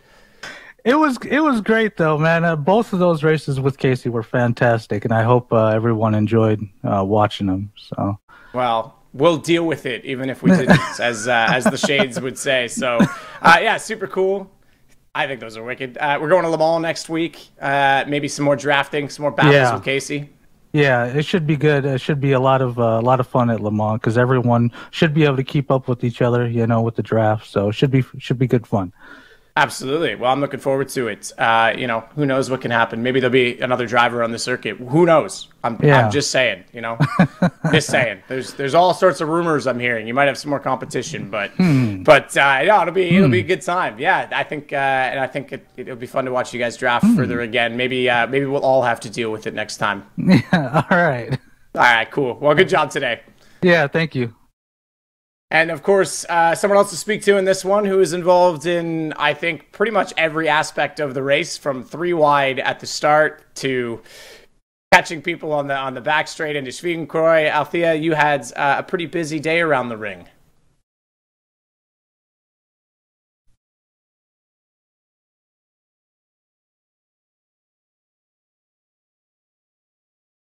I think, hang on, Althea. I thought it was me, so I wasn't going to interrupt. I can't hear you. I think you might be muted for us. I'm not sure. I will keep talking until you can hear it. I'll let you know when I can. There's probably too many programs. We've got, what, Zoom, TeamSpeak. We got all kinds of stuff going on. I still don't hear you, unfortunately. Are you muted in TeamSpeak? That's my question. Let me see if I can help you and figure it out for you. You are not. I see you. But I don't know why I can't hear you. Drew's taking her down. The producer will fix it, Paul. I've muted myself a lot. People don't realize. The good news is TeamSpeak, which is what we're using, tells you you're muted by beeping at you when you try and talk. So I was pretty aware of it. I almost did it today twice, Paul. Well, I mean, I have my little mixer desk here that I mute myself on as well when I want to just clear the old throat a little bit, you know, just get yourself comfortable for commentating. But hopefully we do get to hear from Althea, because she's been in the wars a little bit throughout this season, but it'd be good to hear from her and hear from some of those drivers at the back to find how they've been getting on in this series and how they've been finding it. Yeah, absolutely. And like I say, there was quite a bit of drama back there today for obvious reasons, and she was unfortunately right at the start involved in a bit of it, so it would have been cool to hear her perspective on what it was like battling the ring and all the stacking with Matt Malone's incident and everything that was going on. So, look, it's such a great track, though. I absolutely love it. I told the story earlier. I think there's a story on VinWiki I told that's still up as well about going to the ring the first time, and how you're driving down the Autobahn, and there's all sorts of lorries, as you would call them, or transport trucks. And as you get closer, they become race trailers and car haulers, and you know you're getting close. And literally, the story I told about a dilapidated barn, there was a GT40 inside one of them, and then I was staying at a very in Musput, which is right along the Dottinger Höhe, just past the DB gas station, the famous gas station. Yeah. There's a non-assuming bed and breakfast with a wooden garage, and he's got a few cars in there. And in the back corner, there was a Gumpert Apollo, of all things. I mean, it's ridiculous, the stuff that you'll see there.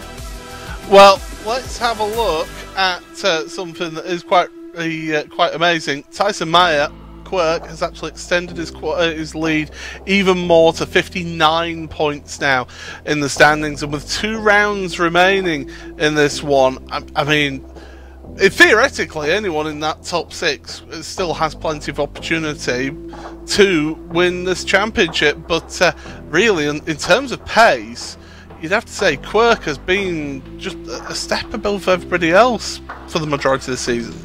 Yeah, I think so. He drives a ton. He's competitive in everything he drives in the game, and he has been very consistently at the front of this field, whereas Emily's had a bit more drama, but she's still in this. And I mean, we're going to tracks she knows well. We don't even know what car we're going to be in at the end. Remember how good she was in the GT4, so we could be in something where she can really strike back at the end of this season. Well, that is going to be the end of the Buzz post-race show. We have plenty of action to show here in this Porsche Tag Heuer Esports All-Stars event. Congratulations to our race winners for that one. But yeah, this has been absolutely tremendous action. And don't forget as well, you know, if you've been enjoying this and you want to sort of take part, and not so much in the All-Stars, but to get joined in on the iRacing scene, and head on over to iRacing.com for details of how to start your career. It's been a thrill ride for these All-Star drivers here today around the roller coaster that is the Green Hell, the Nürburgring, and right now we'll be getting ourselves ready for the Porsche Tag Heuer Esports Supercup. You will not want to miss that one, because it is going to be an absolute thrill ride of an event. But that is going to be it for the All-Stars. It's certainly been an enjoyable one here today to call for you. And, well, Tyson Mayer, his chance of a championship is getting closer and closer. But Emily Jones, you know, she's still got an opportunity to defend her title. Well, let's have a look then at what happened last time out in the Porsche Heuer Esports Supercup at Spa. Here is where we are racing today, Spa-Francorchamps. The Ardennes Forest, a really tricky track. It's a good launch. 31 cars making the way through La Source. They're going to go 2 by 2 by 2 all the way down the field. Two rookies going at it. Mathias Simpola into Eau Rouge. Got a little bit too close, but it did allow Sanchez to get a good run on Sebastian. They are 2 by 2, side by side with each other. And Sebastian Job, it's going to be his 3rd sprint race victory of the season here. 12 laps of action here at Spa-Francorchamps. Sebastian still has a job to do of going forward in this feature. Plunge downhill, cold tires, there's a car around, beat goes around. Massive incident from him. It's going on in the background, Josh Thompson and Dame Warren. Josh Thompson, he had contact going into the chicane there. He is out of this race.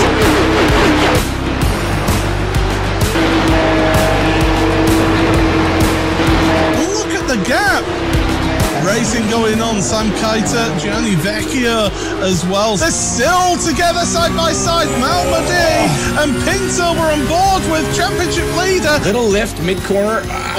He just got a lot of it there. I think he had a bit of a slide going in. We knew he did well in the first race, but now reverse grid front row, but he's lost positions early on. He's trying to compromise Zach Campbell here. There's Jamie Fluke trying to break that slipstream, but Zach Campbell, Fluke, he won't attack his teammate. I know he will do. Zach Campbell, he's just got one corner. Get on the power, Zach. It's going to be his 2nd feature race win in the Porsche Heuer Esports for the Super Cup.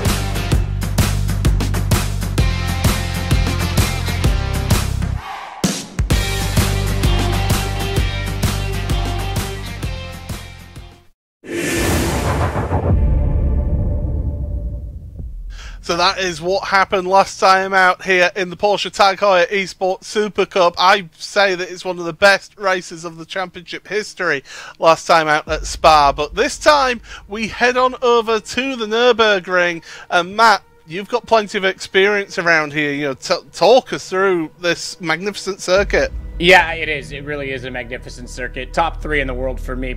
Possibly top 2, and the best I've actually driven. I have a weird, strange affinity for Potato de los Funes. I don't know why. But yeah, amazing track. Elevation. You're going through multiple villages. I mean, it was built as a way to bring economy to a number of townships that were really not had any economy to them or tourism to them back in the 30s and 40s, and it really worked. I mean, this is now a mecca of the car world, and it's somewhere you should all go. It's such a great circuit in that, yes, it's narrow compared to most conventional circuits.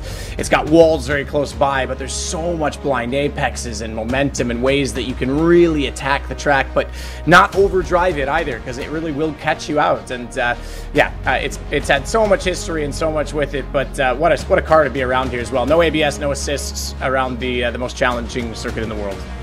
It certainly is, but well, these Porsche Heuer Esports Super Cup drivers, they're going to be competing in this one. And if you're new to the series, want to know what each of the drivers have as their livery, well, let's take you through our driver parade.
on the line.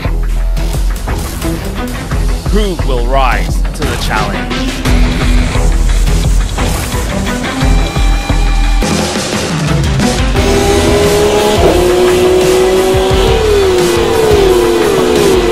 This is racing for immortality. This is esports personified. This is the Porsche Heuer Esports Supercup.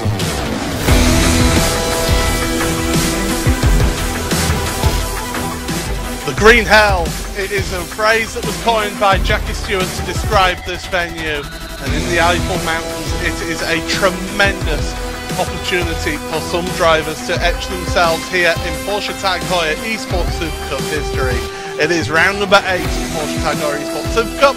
Paul Smith and Sadie Kirst here today, and Matt, this is where the running starts for the championship, and we've got 4 main contenders there. Yeah, interestingly enough, hell was always somewhere you were taught not to want to go. But if this is the green hell, I would love to go to hell because this is the place to be on the planet, in my opinion. And yeah, run for the championship is on. We even talked to Sebastian Job about that last time out with the sprint race, where he was saying, you know, it's no longer about recovery, it's no longer about me just getting points. He's looking at that championship, and we know there's a few people that are still trying to catch Diogo Pinto that are mathematically in this as well. Absolutely, it's a tremendous opportunity for these drivers out here, and it's a track. We've been talking about this track all evening here so far in the All-Stars portion of the broadcast, but it's a track that is something that will not forgive you at all. You can see the format of how things are going to go here today. 3 laps for the sprint race after qualifying, and then 4 laps for the main race here today. So the drivers, it's not a lot of laps, but it's a lot of distance that these drivers are going to be competing here today. Yeah, tons of distance, tons of it, absolutely. And that's the thing with the ring. Mentally, yes, it's all 1 lap. You've got to consider that pace and that flow. We talked about that for qualifying as well. You're only going to get 1 crack at it. These guys have done enough practice. I think you said it to me before this broadcast. Sebastian Job was up till 4 a.m. last night just looking for that extra pace. He only found 1/10 or 100th, maybe. It was marginal, but that's how close it's going to be, and they're going to have to push for that 1 lap in qualifying. Yeah, absolutely. It's just going to be all on the line in this one, and one little mistake, you're starting at the back of the field here. That's how close this championship is in terms of lap time here. It is a tremendous opportunity for somebody to get pole position, and well, we mentioned about pole positions. Look at that then. Dane Warren 2 at Hockenheim and Montreal, Pinto at Barcelona, Job, Interlagos, Silverstone, and last time out at Spa, and Charlie Collins at the Red Bull Ring. There's only been 1 time that the sprint race winner hasn't come from pole position, and that was at Montreal. It's an amazing stat, is that it can be so key for this first race of the day. Yeah, and it was almost strategic because it was Dane Warren who started that trend off, and then he finished 8th, got the reverse grid pole, and ended up winning the feature, which is obviously worth quite a bit more points. So yeah, it still worked out for him in that sense, but you're absolutely right. It's been a pretty good consistency at the front. I think the drafting here may make that more difficult to do. You can have the greatest lap you want, you can have the most pace you want, you've just got such a long straightaway. You're still a sitting duck at the front of the queue. But still, you want to start as high up as possible. You want to keep yourself out of that pack, because we've seen that things can happen even through the first 2 corners of the race. And of course, the person who has the most pole positions at the end of the season, they get themselves a unique Porsche, Tag Heuer connected watch. I'm sure it's connected to Porsche as well. But here we are. Here's the schedule as things are at the moment. So we're today at the Nürburgring. Next time out in 2 weeks' time, we are at the Circuit de la Sarre out there at Le Mans. And then we final round of the championship in 4 weeks' time, Matt. Where's the time gone? Monza. It's incredible that we're at this stage of the season. Unbelievable. I mean, to be fair, when you look at it that way, we actually already had our finale last year. I'll never forget, because it was April when I, had my accident, had my arm in a cast, and therefore it all commemorates itself together. But yeah, we've had a longer season this year, and it's still absolutely flown by. Now, this poll is interesting to look at. The points table top 4, although they're not the only ones mathematically that can still win, they're certainly our favorites. Even Zach Campbell said if you're within 30 points, I'm sure he'll stretch that to 31 for his own sake, but if you're within 30 points with 3 rounds left, you have a really good shot at this. So they're highlighted in green. That extends to the cars. The mirrors and the window banner, just as we do with rookies versus our regulars, will be green on those 4 cars going forward. Yeah, absolutely. Well, you took the words right out of my mouth, Matt. Yeah. Yeah, green highlights. You can go take a break, Paul. It's fine. Yeah. Those green highlights, keep an eye out for those today on the cars and on our standings as well. There you can see a perfect example, Kevin Ellis Jr., those green highlights on the windscreen and on the wing, and also on the number panels as well. The green highlights. I did mean wing, I said mirrors, but yes, the window banner and the mirrors. There you go. I did your job poorly, Paul. You still would have done a better job, and maybe I should just let you do it, you know? But, you know, it's going to be really intriguing now to watch how these drivers go through, because let's not forget, we've not really mentioned it all season, the prize money available. If you win this championship, that's $50,000 in your pocket. You've earned that, and these drivers do earn it with the amount of work that they put in.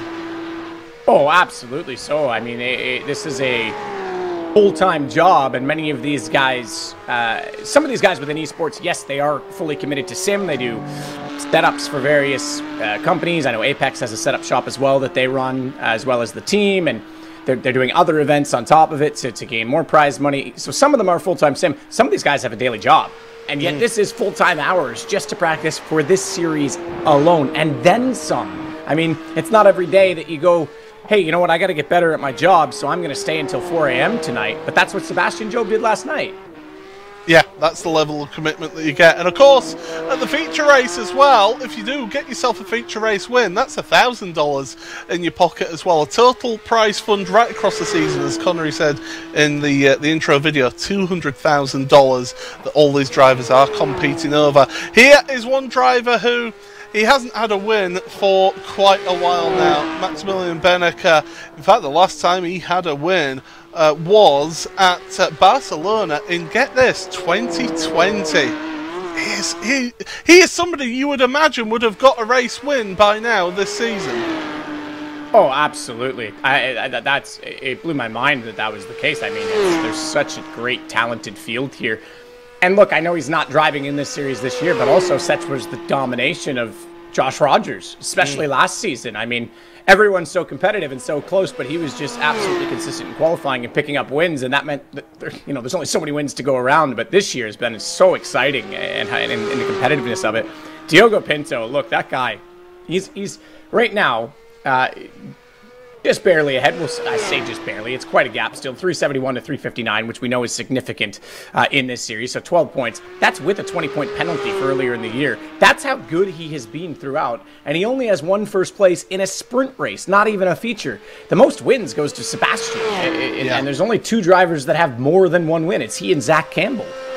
Yeah, Sebastian Job, I mean, he is the most, I'll use the phrase, because I'm not a big fan of this one, but he's the winningest driver in Porsche Heuer Esports Supercup Championship history, with 19 race victories, both sprint and feature races in this championship. So he's somebody who knows how to get the car to the front of the field and can pull out those big wins. I mean, we saw last year it was a tale of 2 halves, wasn't it, last year for Sebastian?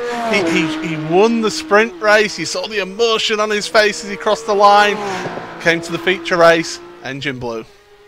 Engine blew, yeah, and we talked about that because he was a little disappointed. Obviously, they have downshift protection, but he was in the air at Flansgatten, out over the jump, and you're obviously not going to hold your foot to the floor and bang it off the limiter in the air, so he let off, but the car's still traveling at a speed that's higher than what the gear ratio would be, yet the revs are lower, so you're able to downshift, you land, the compression, the tires didn't lock, boom, pop goes the cork off the bottle. So it was unfortunate, and that really kind of ended his great chances at the season last year.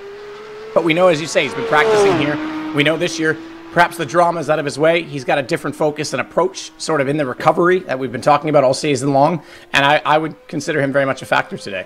Yeah, he certainly will be. Drivers are out in qualifying, and this is their one opportunity. Normally, we have to wait quite a while in qualifying because the drivers are just preparing the cars and getting the tyres up to temperature and pressure. Not so here, because we're waiting for the drivers to come across the start and finish line to be able to get themselves into the lead of qualifying. Jeff Giassi then, currently out of Bergwerk, heading up towards Kesselchen, and yeah, he is currently behind the wheel of the car here, Matt. Yeah, absolutely is. I mean, it's a good place to be. Heading up Kesselchen with a Porsche and all the noise in the world behind you. And look, these cars have slightly more aero than last year, but still less than the GT3, and this is exactly one of the spots I was talking about. 5th gear for these guys up the hill. That's how steep it is. I know it's hard to, especially in sim and in camera in general, as somebody mountain bikes as well, you always see things that the pros are doing. You know, that doesn't look too bad. Then you see it in person, you go, oh my God, not in my wildest dreams. It was the same as I told the story at the start of the All-Star race. Bunkshin was the first place I saw the circuit. And I remember walking up and going, oh my God, that hill's steep. It's a very steep track in so many ways, and it's easy to overlook even in car and real life. And then you go walk around the circuit a bit as a tourist and you go, wow, there's a lot of hills here. So it's pretty incredible. And Kesselchen very much is a waiting game, but it's not a straight. It's not, yes, there's drafting, but it's not like you can go through wide or get a huge train like the Dottinger Höhe. But there will be some people looking for a chance to get inside.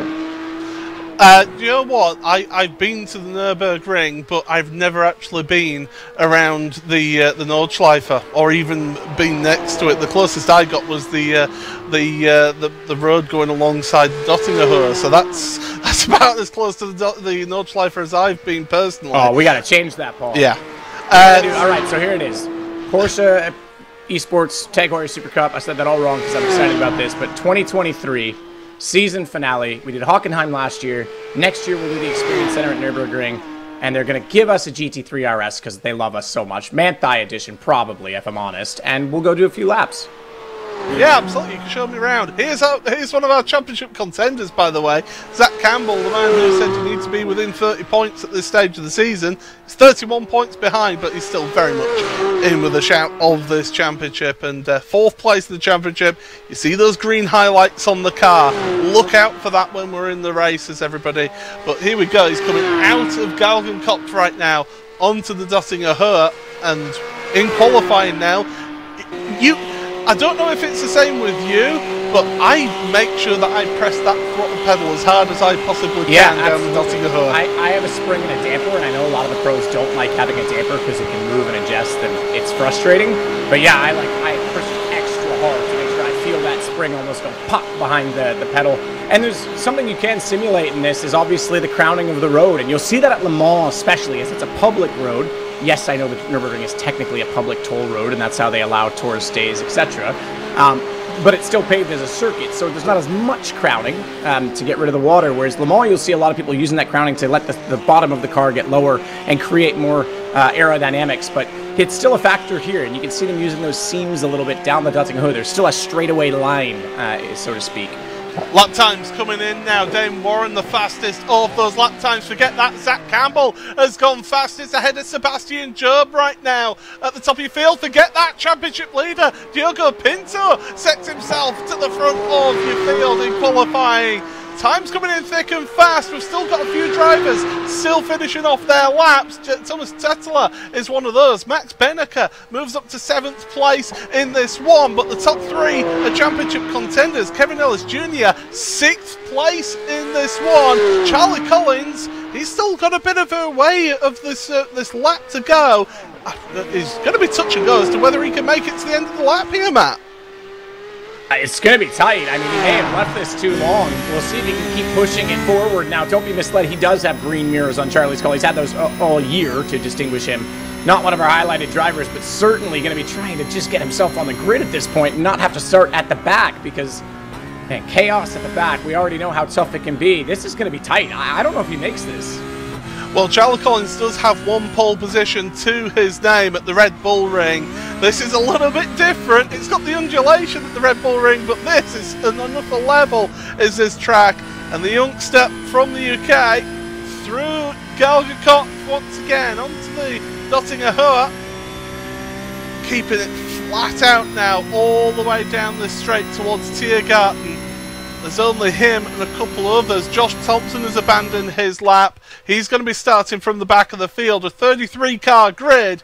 That's going to be an extremely long day for him starting at the back there. But here he is then, Charlie Collins. Down the straight. He is going to make it to the line.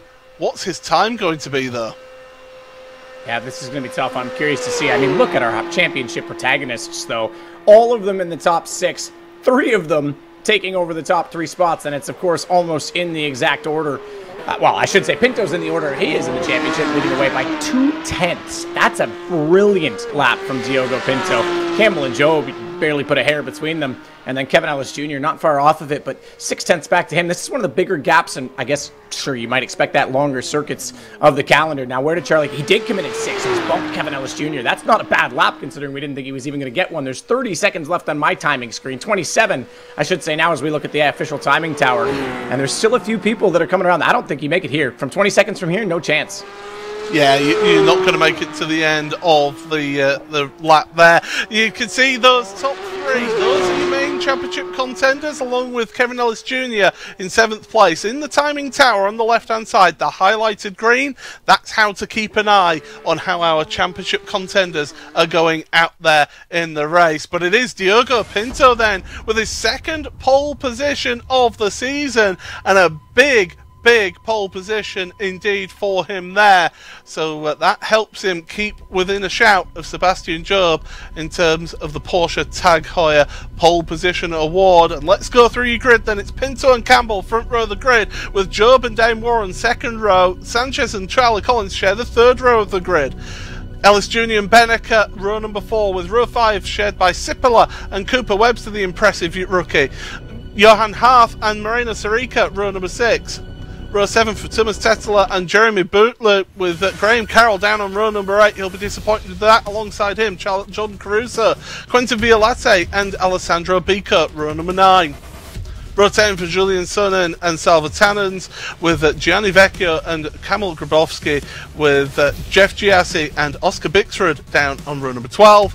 Row 13, Jamie Fluke. He's said on social media it's not his strongest track. Alongside him, Sam Keiter, Peter Berryman as well. 14th row of the grid alongside him, with Bobby Zelensky, David Williams and Jack Sedgwick share row number 15.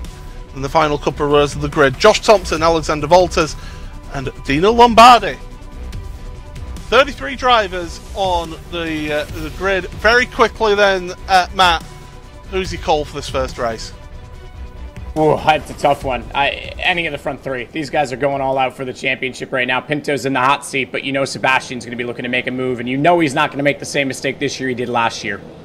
Certainly isn't. The drivers heading themselves to the start grid, preparing themselves for the start of this first race. 3 laps in this sprint race. The feature race coming up after this one is 4 laps. Make sure you stick around with us, because this is going to be very, very interesting. This will have an effect on the championship. Drivers looking to the starting gantry. Green flag. Away we go then at the Nordschleife for round number 8. Sprint race in the Porsche Tag Heuer Esports Supercup. Pinto with a good launch. Zach Campbell looking to the inside. Alejandro Sanchez to the middle. He's going for 3rd place. He's trying to get ahead of Sebastian Job. Everybody else trying to filter their way through at the front. Sanchez didn't quite get ahead of Job then at the start of the race then.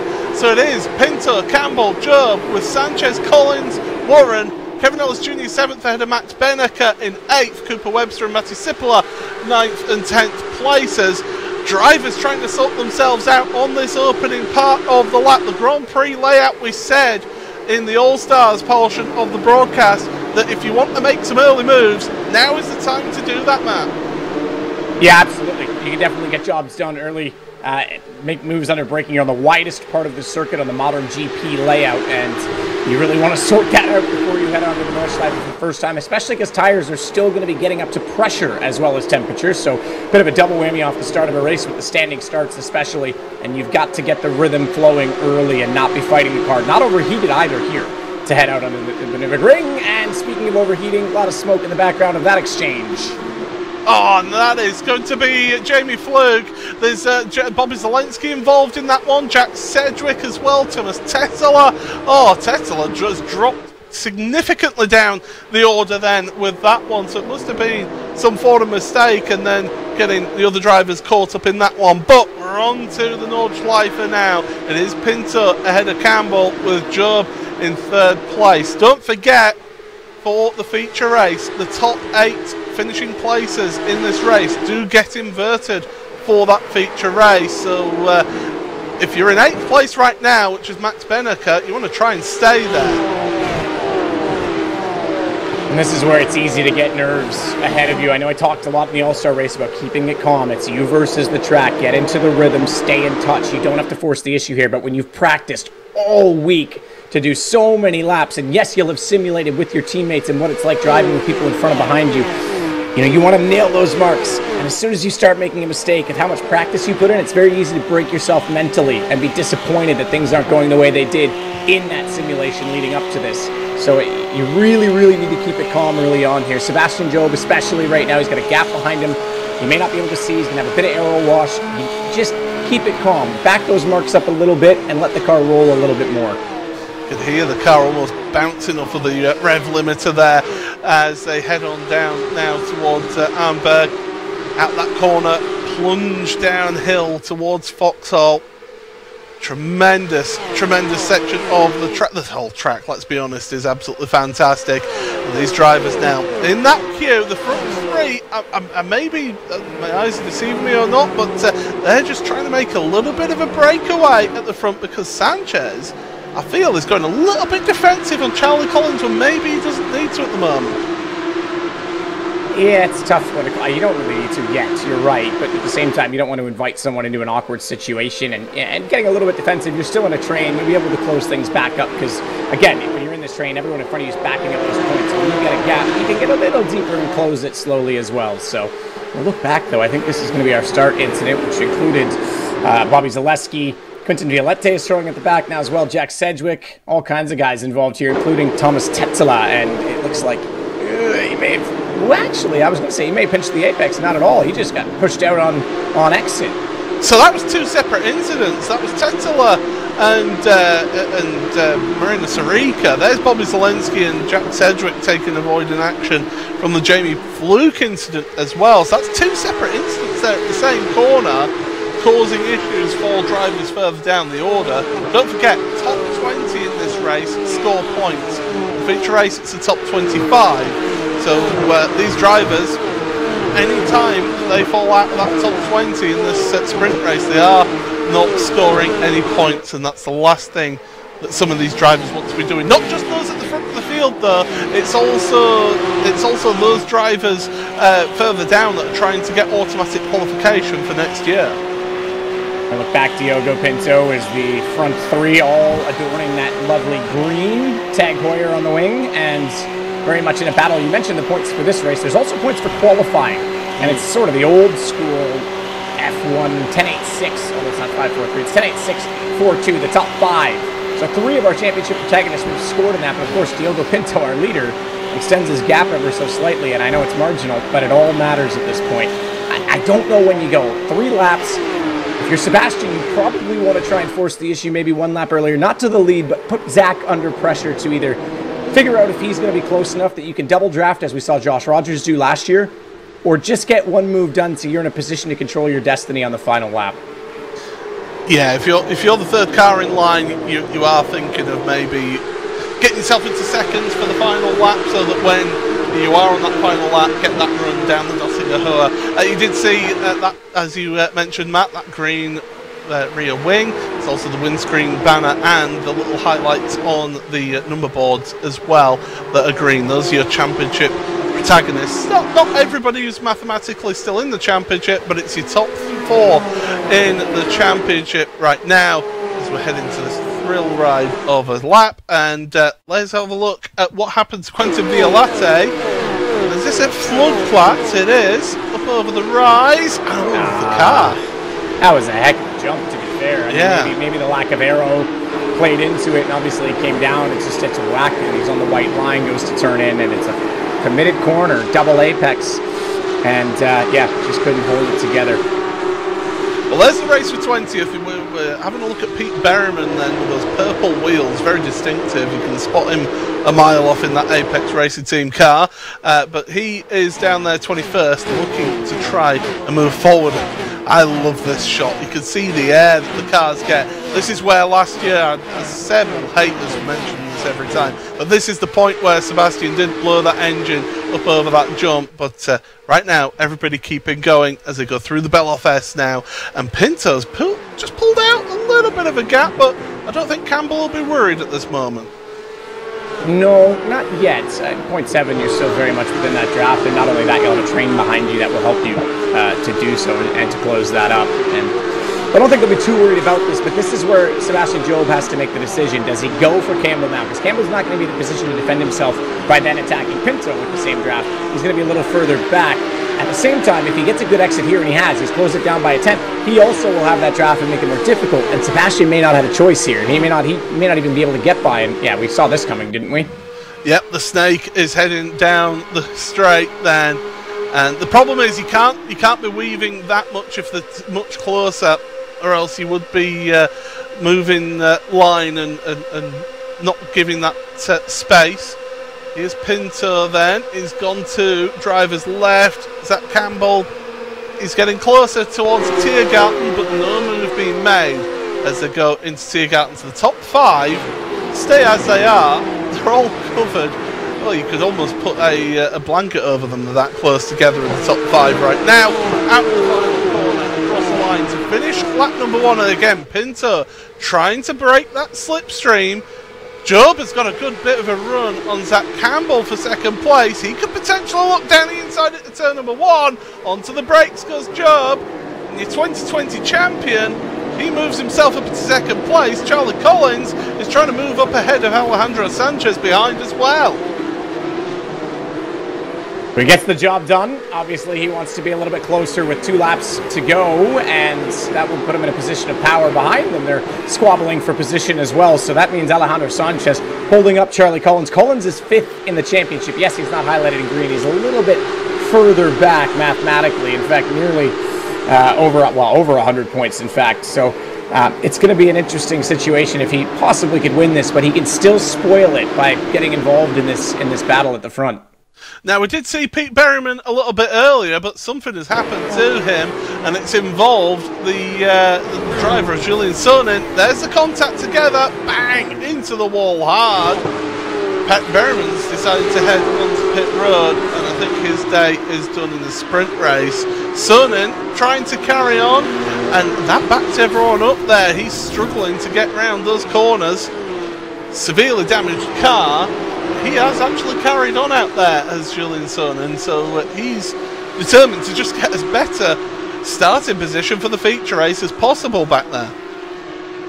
Yeah, absolutely. I mean, there's places to be gained. If other people at the front are going to be sitting around and not necessarily going for the moves, and there's gaps in front of you, you certainly can get it on with and make quite a bit of pace and positions forward, especially to those who are comfortable right now and maybe out of sequence. If they can just have a nice, clean North Loop lap, keep those tires down, and attack at the right times, they're going to be perfectly positioned to go forward. So definitely a lot available to us. We've seen a lot of people charge through the field in different incidences and different races this year, but right now Josh Thompson 10 positions, and the same for Dino Lombardi, who didn't get a time in. We saw him abandon his lap because the flag fell far too soon for him. So both those guys are at least moving up the order. I was going to say, looking at the standings, I mean, Cooper Webster, once again, is your best rookie out there, but he's got another rookie with him in Matti Sipola as well, in 10th place right now. If they can sort of work it right, they can put pressure on Max Bennecker and look at getting a reverse grid pole position here, so don't write out Cooper out of that one. It's a tremendous opportunity for the young Australian, and a number of... I will say though, this is a track for the experienced driver in this series. The drivers that know us, there's Job, second place, still 6-7 tenths behind Pinto right now. He's in a comfortable spot. The problem for me here is that and maybe this is why I'm in the commentary box rather than being out there driving, I would have made the move at the end of this lap if I was Sebastian Job. Yeah, I get your point, absolutely. I think he was a bit concerned about a gap that was increasing, and the fact that there is a gap means that he as well can start to control how he approaches this. Sure, Zach Campbell can go back at him, but they're going to be using a draft together that might close up on Diogo, so they can still be in position at the end. And I think his risk was that if he sat back too much longer, he might only get a chance for second rather than the win. So at least here he can start to apply pressure and see how Zach responds behind him. So as you can see on the screen, it is Diogo Pinto, championship leader, leading this sprint race ahead of Sebastian Job. Second place here in this race with Zach Campbell, third right now. There you can see on the screen one of our championship protagonists in Kevin Ellis Jr., seventh place for him. Max Bennecker sat right behind, looking very calm, but both drivers looking very calm behind the wheel, and this is what you have to be around here, as you've kept on saying to me, Matt, all evening. Yeah, you've got to keep that heart rate down. Absolutely, yeah. I mean, it's a brilliant track, as I said so many times, and how you drive it, but like you say, you can overdrive it so easily, and I think the other thing as well, and it's frustrating, and I just mentioned it, keeping your tires cool if you have pace, and you know you have pace, and be patient. You might think, I have pace right now, heading out of Nürburgring, and Kesselchen, okay, there's a chance there. Everywhere else, though, let's say you come out of X-Wheel right away, well, you're probably not going to get the job done. Coming out of the carousel, you're heading into one of the twistiest bits of the circuit. Barring some incredible move and a mistake in front of you, you're not going to get the job done. But if you're just patient, as long as it takes, it's not like you're waiting for a straightaway every 3 minutes on most tracks. If you're patient for 6 minutes or so, you will get a chance on the straightaways, and you've got to remind yourself of that. Certainly will, as they head up through Kesselchen right now towards the carousel once again. And Mutt Curve, it's known as bravery as well, is this left-hander, and if you've ever raced around here on iRacing or driven around it in real life, you know you've got to be committed there.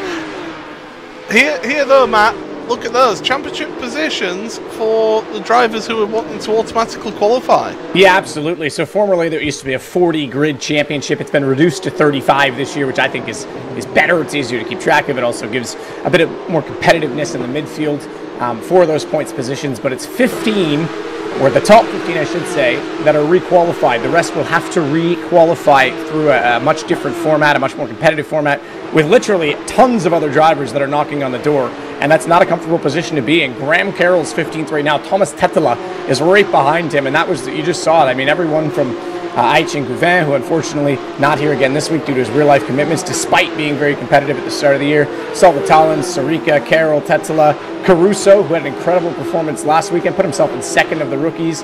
Biscarud, another rookie, Berryman, Vecchio, everyone's there. And Jordan Caruso, as things stand right now, is actually in 16th place, joint with Thomas Tetela, 16 points off of Graham Carroll. So Caruso is showing a rich vein of form for the second half of the season. The first half of the season, I think he was finding his feet. Now I think he's a bit more comfortable. Yeah, finding some bad luck as well. I mean, there was a few races we talked to him mid-broadcast due to DNFs and contact, and yeah, certainly you have to find your feet in the series and learn how and when to be aggressive to avoid those situations, but sometimes they are unavoidable. So yeah, he's looking a little better lately. 16th right now on points and on track. So he's, I guess if the law of averages were to be applied, and that's what the point system essentially is, he's about where he should be. But I'm sure he would love to go forward, as he's got Johnny Vecchio staring him down right now. Because Vecchio is a veteran of the series, knows what it takes to race in this championship and be competitive. But back to the front of your field then is as you were heading into Galgen Kopf once again. And look at this though, right? This is the gaps we were talking about. The last sector, Diogo seems to turn it up. He seems to know that's exactly what he needs to do. Smartly, keep things calm, collected, and then charge late to try and break that gap. And Sebastian went for a reason. Now, I know there's a bit of arrow wash in that last sector as well, but this is exactly what you talked about. If he's in third right now, it seems logical, but with these gaps the way they are and the draft train being so deep right now, Job needs to get on with it. So he's in the right position to be up to a 10th. I don't know that he goes this time. He might just sit back on this, might just bump draft it, but he's within 5/100ths right now. I think he's backing out of it. Yeah, I can still see down the line. He's just sitting in tow. The problem, the risk that you take with sitting back though, is that the others that are still getting your draft getting up to your tail as well. So it's that little bit of an offset. You've got to weigh it up and see what's the better thing to do. But we are starting the final lap of the race, and still, I mean, look at how close this field is. The top 9, it's absolutely incredible just how close they're all together. I mean, they're covered by just about 2.5, 3 seconds, the top 9. You want to talk about something else ridiculous as well, and I know we saw this at Spa, but a little bit shorter track. Fixed setup versus open. Very good iRacers versus the world's best iRacers. The All-Stars were racing in the 813s in a GT3 car. These guys are racing at 811 right now. In fact, the top 9 all did an 811 across the line that time. They are faster than the GT3 cars. And that shows the level that these drivers work to, and the level of preparation that these drivers work to as well. It is absolutely incredible, and yeah, that is mind-blowing to see that sort of time difference. We've had something happen between Matti Sipilä and Jeremy Bootloop. This is heading down towards Tiergarten, and Bootloop minding his own business behind. Sipilä side by side with an Apex Racing car. Rejoin. Oh, be careful of the grass. Well done. He did join in a very linear fashion. Still a bit of a hip check, unfortunately, between the two. And Sipilä already had damage prior to that, but that could have been a lot worse, to be fair. He did well to hold it, get out of the throttle, let the car roll straight back on before unsettling it in any way. So could have been a lot worse between the two of them, even if Sipilä is a little bit disappointed with the hip check. He's still in it in many ways, damage notwithstanding. Yeah, he was side by side with Johan Haaf going into Tiergarten, and I'll be honest, if I found myself in that position with Johan, I know that he is somebody who does not give up and he will hold his line. But if you want to keep up to date with everything happening in this series, do head on over iracing.com/PESC to keep up to date with the driver's standings, with what the schedule is, and also how to become a driver as well on iRacing. So iracing.com/PESC for all the details in the championship, and you will not want to miss out anything as we head on into the final few rounds of the championship. I just saw it twice. We need a better look at it so we can all see it, but Diogo Pinto's got curb strike damage. He's got the inside right, front right of that car is folded up, so he's definitely struck the floor hard on a curb, so that may affect him now. Sebastian Job will have the straight line advantage. Even though it will be small, we know the margin is already tiny, so this could be huge for Sebastian on the last lap in the perfect position. As the cars go past our camera position here at Arnberg,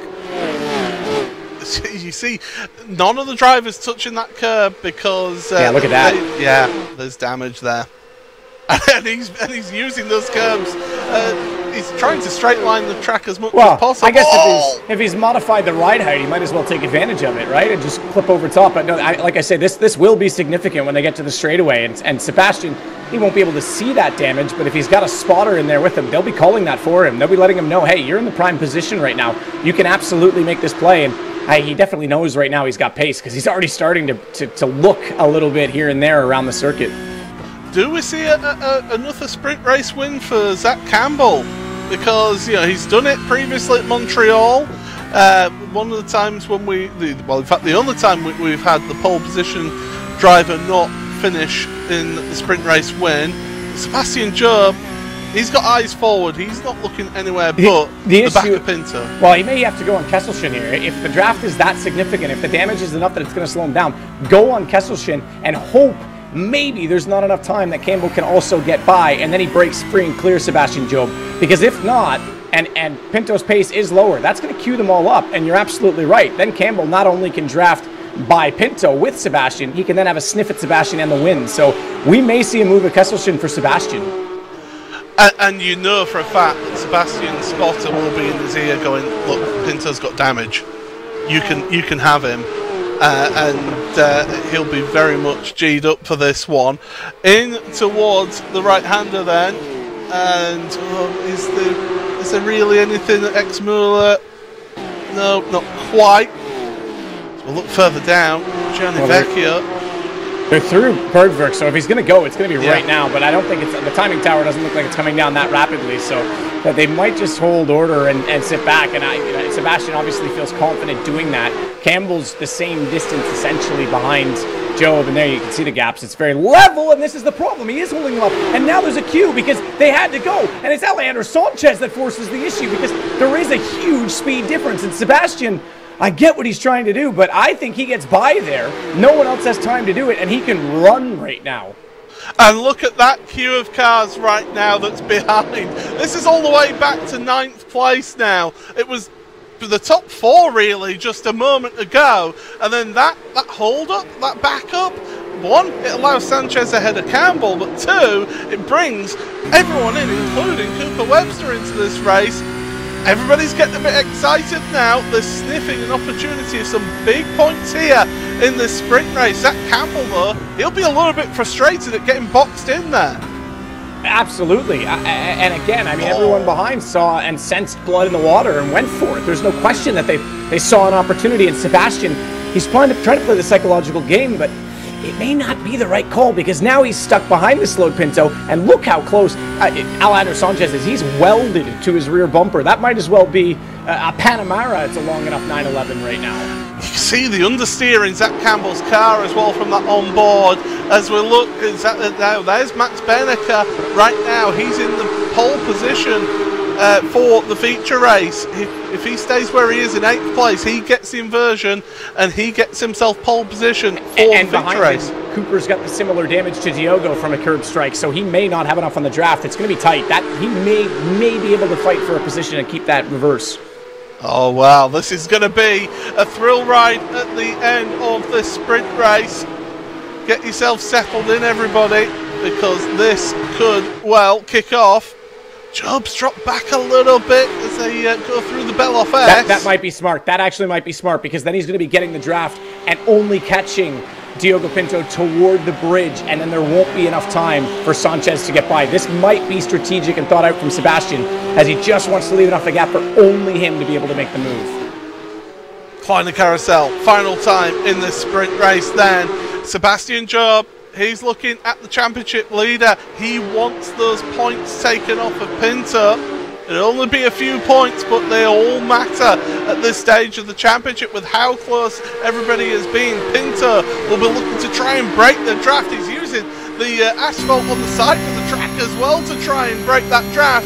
But Job, he is in prime position right now. You can see the effect the slipstream's having here, how quickly Job is catching up.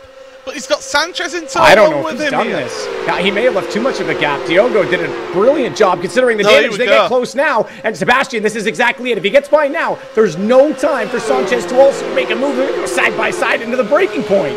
Into tear gap they go. Final time in the sprint race. Job to the lead of this one then. Onto the brakes over the bump. He's just going to get through those final couple of corners. Get the good exit. Pinto's got a better run out the corner. Job just needs to hope that he gets to the line first. Across the line they go in this sprint race. And it is Job who takes the win here in the sprint race. Pinto second by, get this, half a tenth of a second. Wow, even with that damage, he was able to get an incredible run out of the last corner. Obviously, it wasn't as substantial as we thought, but that was psychological the whole way from Kesselchen to the finish. And Sebastian, I thought he left too much of a gap. As they were weaving, I wasn't sure he was going to get that done, but just barely does. And I know it seems weird because he potentially does Diogo a favor and gives him second, but he guarantees himself the win, which is the bigger points gap for him. David Williams here, further down in your order in 28th, outside of the points. Not a day to remember for the Brit. The oldest man on the grid comes across the line and he finishes his race. Here's the standings then at the end of that one. It is Sebastian Job, as I say, by half a tenth of a second over Diogo Pinto, championship leader. Alejandro Sanchez, third place ahead of Zach Campbell. Campbell losing some precious points on the two in front. Charles Collins fifth ahead of Dane Warren. Kevin Ellis Jr. seventh, with Max Bennecker getting the reverse grid pole position here for the feature race in 8th place. Cooper Webster and Johan Half round out your top 10. Jeremy Bootloop ahead of Sarika with Biko, Vecchio, Talons Caruso, Sipola, Giassi, Grabowski and Graham Carroll, the last of your point scorers in 20th place. Jamie Fluke just outside, along with Josh Thompson. Thomas Tetela in 23rd after issues on lap 1. Sam Keiter, Oscar Bixrud, Quentin Violate and the rest out there on the field. But wow, take a breath there, because look at the live championship standings now. 24 points between Pinto and Job. Yeah, very close indeed. It's only 1 point to the good for Sebastian so far this round, though, because remember, it's 10 and 8 and then 6 respectively in qualifying, and it's only a 3-point gap for Sebastian. There's actually a tie as well right now for 16th position, and remember, that's the first position in relegation, so that's going to be an interesting contest to watch for the rest of the season as well. But man, oh man, just to point out that poor Cooper Webster couldn't get the job done, doesn't get reverse grid, but he will be right with Sebastian Job in this race, so a bit of a wingman opportunity for him. Yeah, and even though there is no team's championship in this series, having teammates out there to help you out is really helpful in these races. We'll have a look at a Vodafone replay then, and this is a little bit earlier on in the lap. This is Zach Campbell, so this is that point where it all checked up, Matt. Yeah, absolutely. I really did think Sebastian was going to go for a move here, but couldn't. I don't know if he didn't have the speed at all, or if he just couldn't get to the inside and it was covered off, but it made everyone behind just get that full draft effect that Sebastian had to get out of it, and it got awkward. I will say, well done to Alejandro Sanchez. That certainly took Zach Campbell out of a position for a win, and then if we get a chance to talk to Sebastian, I really want to know if, I think it was strategic, the gap that they left in this final sector before Dalton Heuer, because he timed it. Turns out to perfection. I thought he was a little bit too far back, but made it work. Yeah, that was... it worked to perfection. It may not have been completely planned, but yeah, certainly Sebastian Job did a tremendous job. But here's a look at all the highlights from that opening sprint race of the day, and it was a great launch from Alejandro Sanchez to go and split down the middle of the second row of the grid to get himself moved forward. Quentin Violate, well, found out the hard way that the Nürburgring, it bites, and it bites hard, ends up in the wall further down. But tremendous stuff, as there we saw Pete Berryman with his issue with Julian Sonnen. But this track, it's very much patience, it's very much a waiting game, but when you get to the end, getting to the Dottinger Heuer, that's when business picks up. Yeah, you're racing yourself the whole way around. I mean, you can see the guy in front maybe gets a gain on you in one position, but you don't want to overstep it to get it back right away. And likewise, just don't make mistakes. It all ebbs and flows very well, and the drafts will keep you close. So that was, I mean, a great race as expected, but it's hard to translate sometimes because it seems processional on the Nordschleife. It's way more than that. There's so much going on mentally. There's so much that you have to do, and you're so busy in the car that makes it exciting from a driving perspective. Certainly does, but Sebastian Job only just a nose ahead at the line. But here is the track map once again then to give you sight of that 170 corners here in this racetrack, opened in 1927, and it's the most well-known track in the world. I think absolutely, yeah. It's synonymous with the auto industry in so many ways, not just motorsport, but think about all the cars that come here to test, not even just the German makes. You know, you've got lots of different manufacturers that send cars to the ring due to the bumps, the speed, the undulation. They test brakes, you can test suspension, test literally everything at this track, and it's a more than motorsport, which it's again very significant to. It is a massive part of the auto industry as a whole. And of course, a venue that Porsche has been extremely successful at as well over the decades. So it's a track synonymous with Porsche, is this venue, and it's always great. It's been on the calendar every year of the Porsche Heuer Esports Supercup, and I'm glad it is, because it is tremendous to see these top drivers all out there competing and pushing to the ragged edge. Here's the format of today then, and well, we've had the sprint race. It was 3 laps. Top 8 are inverted for the main race, so as we say, Maximilian Bennecker will be on pole position for this main race. 4 laps of action.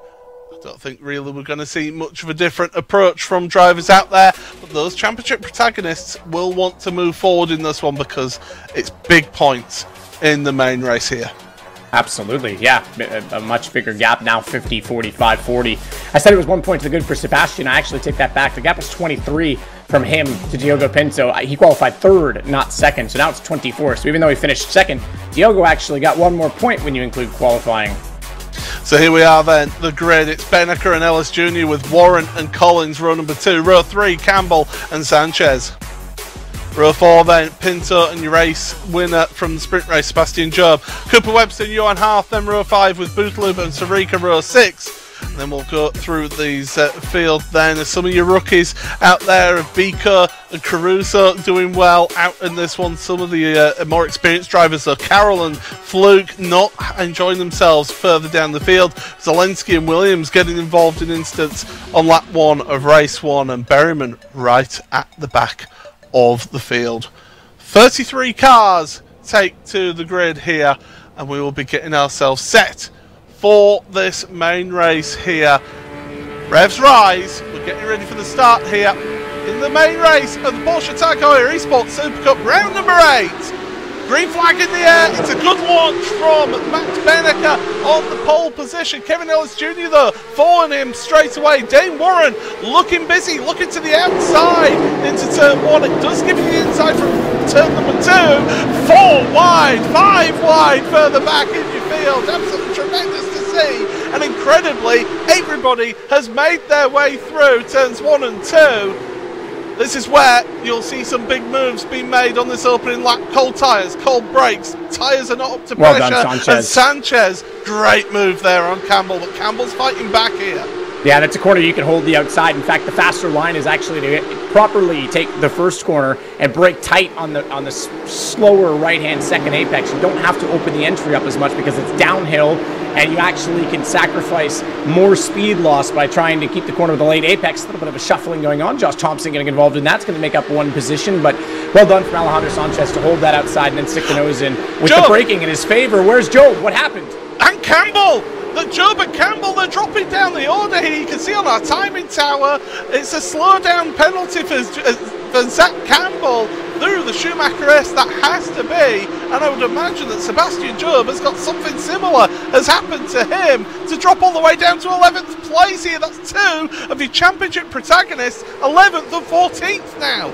All right, Cooper, let's see what you're worth as a wingman. He's going to try and hold up Sanchez, keeps the position at the chicane, and Job's desperate to get more moves done before they head out under the Nordschleife this time because he's so far back drafting. You want to try and battle for the lead? Well, you got to get up close first. That is a heck of a slide as coming out of the corner and onto the ring. Biko gets a little bit sideways, fortunately does not hip check Sebastian Job, but further back, more drama, and this time around goes one of the RHE cars. Oh, Biko Job, they're around. The 2 of them have come together, and Job can just see this championship fight going away once again at the Nürburgring.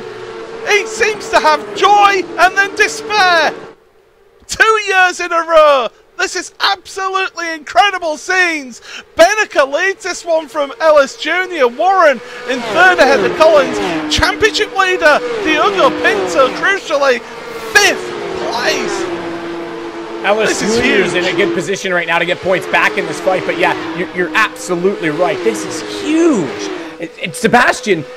We didn't get confirmation of whether or not it was a slowdown for him. We did for Zach Campbell. Either way, gets shuffled out. He's trying to desperately get positions made before they head out onto the Nordschleife. And I just said Pinto got a slide, and I wonder if his tires were still hot, and the same thing happened. There's a very quick right-hander before Hatzenbach that is very, very close to flat. In the early portions of the race, side by side, very easy that they could have tangled in that position. I'm really curious to see if that's where it happens. Job is still running, but he's in 28th, and he must have significant damage to his car. He'll be struggling to catch up to others. And, well, let's have a look then from the replay then. Marina Sarika had the best view of this then, Matt. But they are turning onto the loop here. This is what I consider the first corner on the Nordschleife. And, oh, they body checked before that. Not enough room given. I mean, you can't expect Sebastian to get up over the curb on that one. And I have to say, that's on Biko. Sebastian just ran out of road. I know he's trying to pinch him in a little bit, but it's a narrow enough circuit as it is. And, yeah, unfortunately, Sebastian's never going to jump the curb there and expect to make the next right-hander without clobbering into Bico. So I think he just misjudged how much of a gap he left Sebastian to work with. I can see Sam Kiter and Kamil Grabowski on my timing screen are dropping down the order. In fact, Kiter has taken a tour back to the pits as well. So Grabowski carries on. That's 1 place gained then for Sebastian Job. He needs to make every point matter in this race. He needs to get into the points, in fact, to start with, because he's 26th. And he's the last of the runners, because Matti Sipola now is stationary out on track. What on earth is happening in this main race here, Matt? This is, I mean, just more people desperate for position, trying to make up for it. The feature's got a little bit more focus on it. And yeah, absolutely. I mean, it's drama once again. Sebastian Job scored right now at 27th. Will have damage. We'll see if he can at least get back into points to salvage something from this. But everyone's making moves this time out on circuit. They aren't going to stay give each other room, and unfortunately they just can't get it sorted out before turning in. And it's a weird corner, that one, because you actually are heading uphill, but you're getting the compression on turn in, and you can actually run the car wide. But because you are cresting the hill at the apex, it's actually harder to hold it left. So they didn't even get that far before making contact. Look at the damage on Zach Campbell's car, and he is a sitting duck up here. They're almost going 3 wide up through Kesselchen right there, heading towards Mutkerv, but Campbell somehow hanging on to 10th place. This championship has had more twists and turns than the Nordschleife itself. That is as close as you ever want to be out of Bravery. He was beyond the cobblestone curbing. He was 1 wheel in the grass. That is so easy to lose the rear there for Zach Campbell, but you're right, he's done just enough on that straightaway. Kesselchen obviously not quite as straight as Döttinghohe, a lot narrower to hold position, but he is struggling for pace. As things stand right now, it is Pinto who leads, and now because of the positions in this main race, as things stand, Kevin Ellis Jr. moves up into 2nd place in the championship. Zach Campbell and Sebastian Job drop down to 3rd and 4th respectively in those live championship points. Oh, this is... I was hoping that we were going to see things close up and have a really dramatic end to the final 2 rounds of the championship, but this circuit, it bites, and it bites hard. And unfortunately for both Campbell and Job, it's bit badly. Yeah, and Job's in 25th at this point due to all the retirements behind, so at least he is still in the points position, but 1 point this late in the season, I doubt that's consolation in any way, shape, or form. As Alessandro Bico joins us now, involved in that incident with Sebastian, and obviously the track narrows considerably going on to the Nordschleife. What was your perspective of that one, Alessandro? Yeah, very hard for me, because I did a very good start. I was, I think, top 10, and I mean, I don't know, there was a bit of netcode, but come on, I don't know. You can leave, I don't know, but yeah, I'm very, very angry now. Yeah, and obviously you knew that Sebastian was alongside, but it is getting into the tricky stuff on the circuit. Did you feel that you had enough ahead that he should have potentially backed out of that one?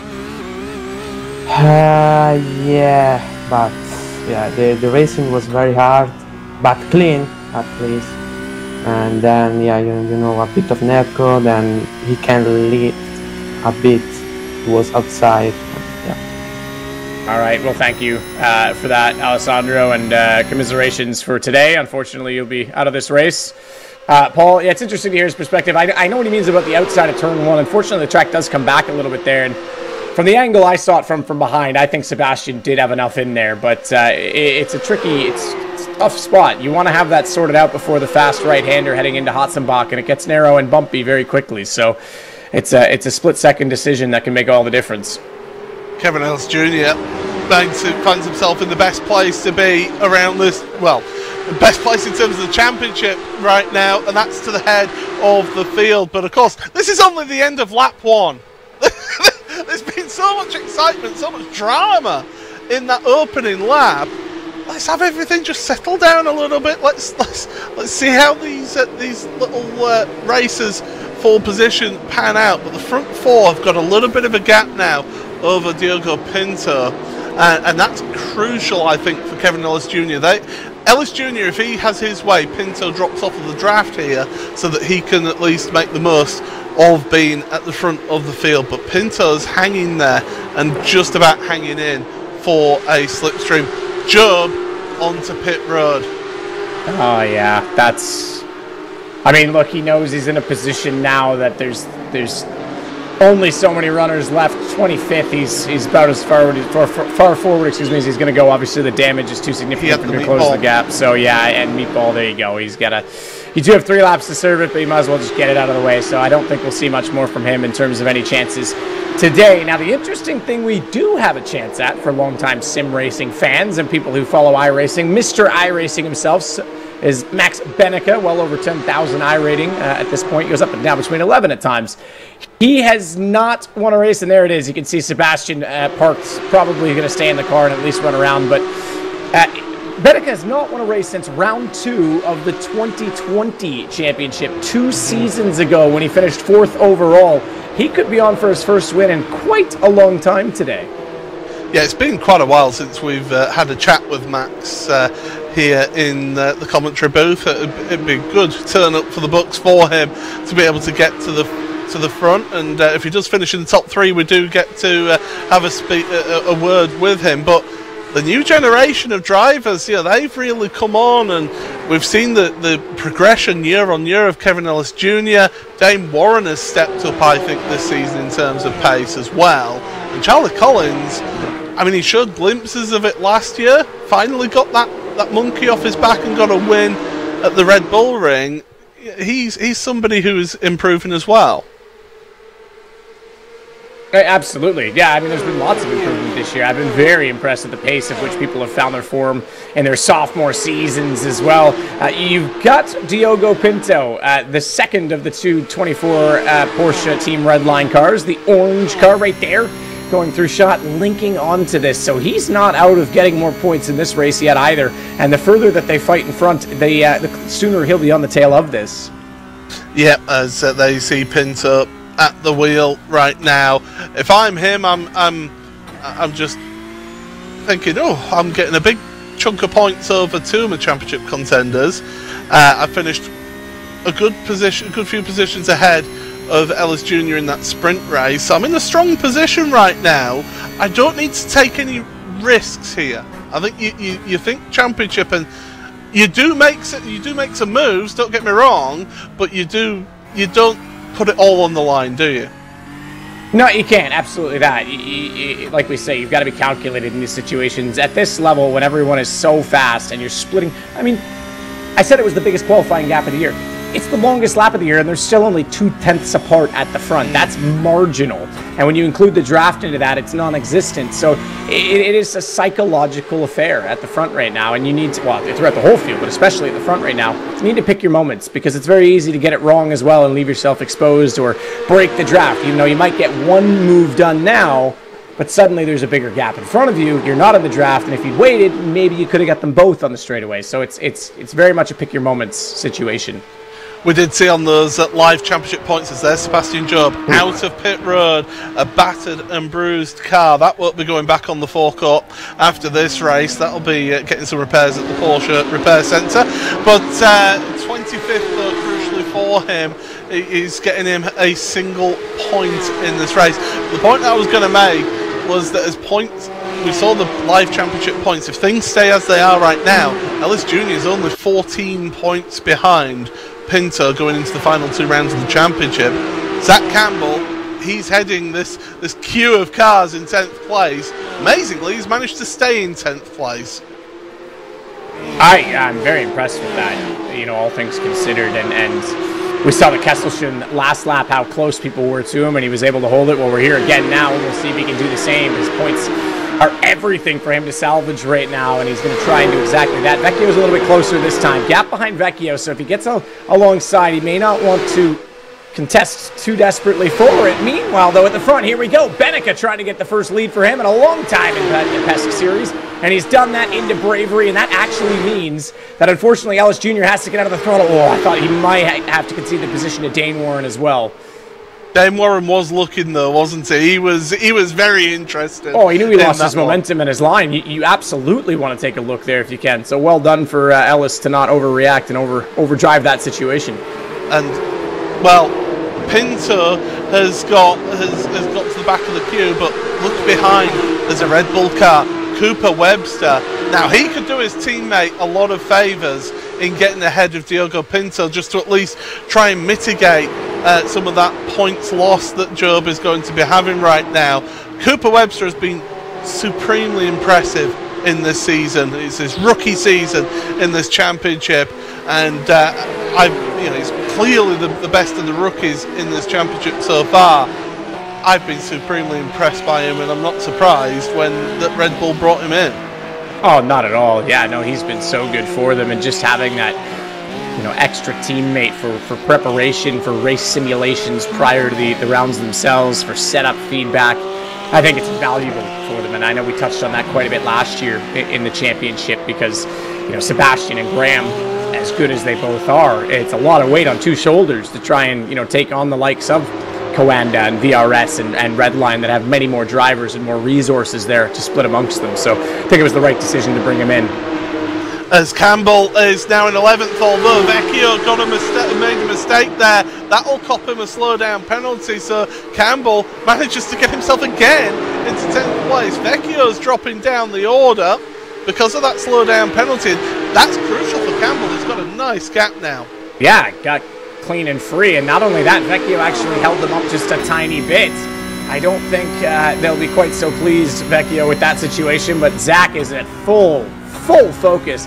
Not only did he get that position back, he gets that slight bit of a gap right before the Dottinger Hood. That's about as good as the situation can be. Look at the oversteer. He's got to just hold that car into the mini carousel. You can hook the wheel all the way down, and he's going to get gifted one more position as they spin in front. It's Sanchez that's gone around, so now he's up to 9th, Campbell. Oh, what's happened to Alejandro Sanchez? My guess is he comes out of the carousel too much, gets air under the car, and loses the rear. It didn't look like there was any damage from a hit, so I think he probably just lost that on his own. Well, look at Bennecker going left and right as much as possible down the straight. Dame Warren, though, he's looking dangerous here. He's wanting to make a move on Kevin Ellis Jr. as they head towards Tiergarten right now. He was almost pushing Ellis Jr. Jr., though, to the outside of Bennecker. Give each other space. That's good racing. Warren backs off. He knows that he can't make that move on Max. No, can't at all, but he's still in a phenomenal position right now as Bennecker heading on to what will be our final lap. So here's the replay of Sanchez. All looking good here. Heads into the carousel, gets low. Does he exit early? Oh, a bit. So even though it's the grass that gets him, it's an interesting corner because if you come out, it's not like the other carousel where you're low enough and you kind of blend back up. If you actually shoot off the corner of the asphalt there, you shoot airborne and you can't keep turning, and he just runs out of road and clips his wheels. So yeah, pretty standard accident for those who don't know about how that sort of trajectory works off that, or if you get understeer and you're forced out there. This at the front though is exciting. We've got a much earlier, I guess, contest than we expected. I thought they might all sit in order for business. Benneker's going to get shuffled down further. Warren wants to usurp him to try and be the first to mutiny against Ellis at the end of this lap. And I want to draw your attention to behind these because Pinto's dropped behind Cooper Webster in all of this as well. So Cooper Webster's taking points off of Pinto here. Bennecker side by side with Charlie Collins through the Schumacher S. And well, Webster, crucially for him and his team, moving ahead of Pinto. But Pinto to the inside. You can run too wide through there. Holds the inside though, does Webster, but Pinto will get the better run out the corner. You get on the power a little bit earlier. A little squeeze from the Australian. Yeah, but take a look at this. It's orange on orange. He's not only going to get the better run out of the corner. If Bennecker wants to, he can stay to the same side that Pinto's on and try and tow him forward, but I think he's too occupied with his own battle, and inside Pinto goes, done and in. Unfortunately, Cooper couldn't hold him out. And Bennecker, I thought he was going to be in a perfect position. He's now got 2 cars between he and the man he wants to try and overtake at the end. Kelvin Ellis Jr. is smiling about this and hoping he can hold on. Well, Ellis Jr. and Warren have got a little bit of a gap between themselves and Charlie Collins. Collins has got Max Bennecker right behind him, and he's got his focus on him. Pinto and Webster, they're busy tripping up over each other, but they are slowing each other down a little bit. If Ellis Jr. and if Ellis Jr. and Warren are clever about this, they'll try and work together, but it's too late now. Collins has sorted himself out and got a little bit of that slipstream back. So up to Luke Platz over the rise. About 4 spots you can very easily get air around this circuit as Kevin Ellis Jr. tries to keep enough of a gap heading down towards Striedenkoi. From beside the curb, you don't want to hit that one. It certainly can unsettle the car quite a bit, and then it's pretty much over the rise. He's going to take the smart line because the corner, actually, it is a bit of a curve despite being blind, and then hold your nerve through Striedenkoi on the brakes. He's actually going to hold the wide line on. Yeah, okay, you can turn it a little early, so he does come into the apex a little bit sooner to use the camber of the road, but you can go, like I say, a little tighter or a little deeper and still get a good exit down toward Foxhole.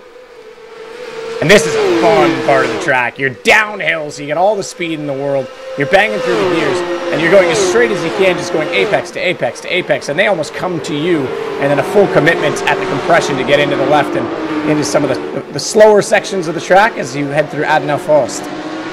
This is the part of the track I always struggle with. It's so slow and you're arriving so fast, as here's Zach Campbell sliding through Adna Faust. Right now, he's got Marina Sarica behind him, so that's 9th and 10th place. Jamie Fluke, who didn't have the best of first races of the evening, finds himself in 11th place right now. Survival of the fittest out there today, and Fluke doing a good job up into 11th, but Sarica putting the pressure on Campbell, the back end of Campbell's car. It's moving around a lot. Yeah, he's driving the snot out of that thing. I mean, he's just absolutely full commitment to try and keep that thing going and through the compression. That's been actually paved out. They pave a section of this circuit every year as part of the schedule to stay ahead of the maintenance that's required for such a long circuit. And coming into the slowest corner on the track, this is where you can settle things down, get a clean drive, let those tires cool down as everything settles for a moment, and then down toward Exmule, a bridge that I nearly hit on my very, very, very first lap around here, because you're downhill, it's very easy to get understeer here, and I lifted too much and then got the differential oversteer and I nearly painted that wall with someone else's car. I wasn't, I was pretty scared for a moment, I won't lie. I wasn't too happy with that one. Never made that mistake again, but these guys know how to get through there, no problem, and then it's up and out of Exmule toward the louder links, and we'll see if Zach Campbell somehow again can hold his own down the straightaway. But meanwhile, we've got to look forward because they're already on Kesselstrom, which means there's a bit of a draft going on at the front. Look at Dame Warren's expression. Is just pure focus right now, closing up. Look at the effect of the draft, and gives a little bit of a bump draft there to Kevin Ellis Jr. So yeah, he's not really looking at a move yet, and you can see the amount of movement that's going on. There's just the little intricacies, all the bumps of this track as well, and the undulation really does affect this car. I do want to point out Sebastian Job has gained a position because Gianni Vecchio has taken a tour back to the pits. So Job now up to 24th. Kamil Grabowski has come out the pits. He's in 26th at the moment, but he should actually move up to 25th with Vecchio going back to the pits. But Warren right now, the focus on his eyes, it's just absolutely incredible to watch these drivers. It's the toughest track mentally for these drivers. Kevin Ellis, again, I'll go back to Kevin Ellis Jr., who was saying it in his social media, it is the toughest mentally for those drivers out there, and you've just got to be thoroughly prepared, as prepared as you possibly can be for this one. Oh, no question. I mean, it is very much in your heads, rent-free before you even arrive at the Green Hell. I mean, that's why it's called that, and there's no question this is the toughest mental challenge. Like I say, so easy to make a mistake. And Vecchio has made one as he came down the hill toward Metzgefeld and just couldn't quite keep it together. A little bit too much speed on entry and understeered straight off and grass wall. I think you know how that one goes. Yeah, the rubber of these Michelins and the grass just do not mix, and you quickly make friends with the wall. Fortunately, these drivers not having to pay the fine that you have to pay for the repairs to the barriers. Well, it's also an unrequited friendship. Yeah, look, even in real life, yeah, obviously tourist days you are responsible for the barrier and any incident if you're deemed at fault for the damages. As well as lost track time if they have to shut the track down, can be very expensive. Even in the NLS, you can be charged for damages to the circuit. Job has gone back to the pits. On my timing screen I can see that he has gone back to the pits. That's his day done. I think, yeah, there's no one else running behind him. I don't think he was going to make any headway. I'm not surprised. We saw how much damage he was running with on that car, and sure, you might run around in hopes that other people are going to retire and he picks up a few more points, but even that seems unlikely, and he's obviously waited out and decided game over. Well, here we go, down the Dottinger Heuer once again. Ellis Jr. trying to break that draft, unsuccessfully for him, he must say. But Dame Warren now, he wants to move forward in this one. He's trying to get ahead. He gets a nose ahead, and now Charlie Collins, he can join the party here as well. Dame Warren and Charlie Collins working out of the same outfit, different teams of course. Oh, in towards Tiergarten, and Ellis Jr. is hanging it out there.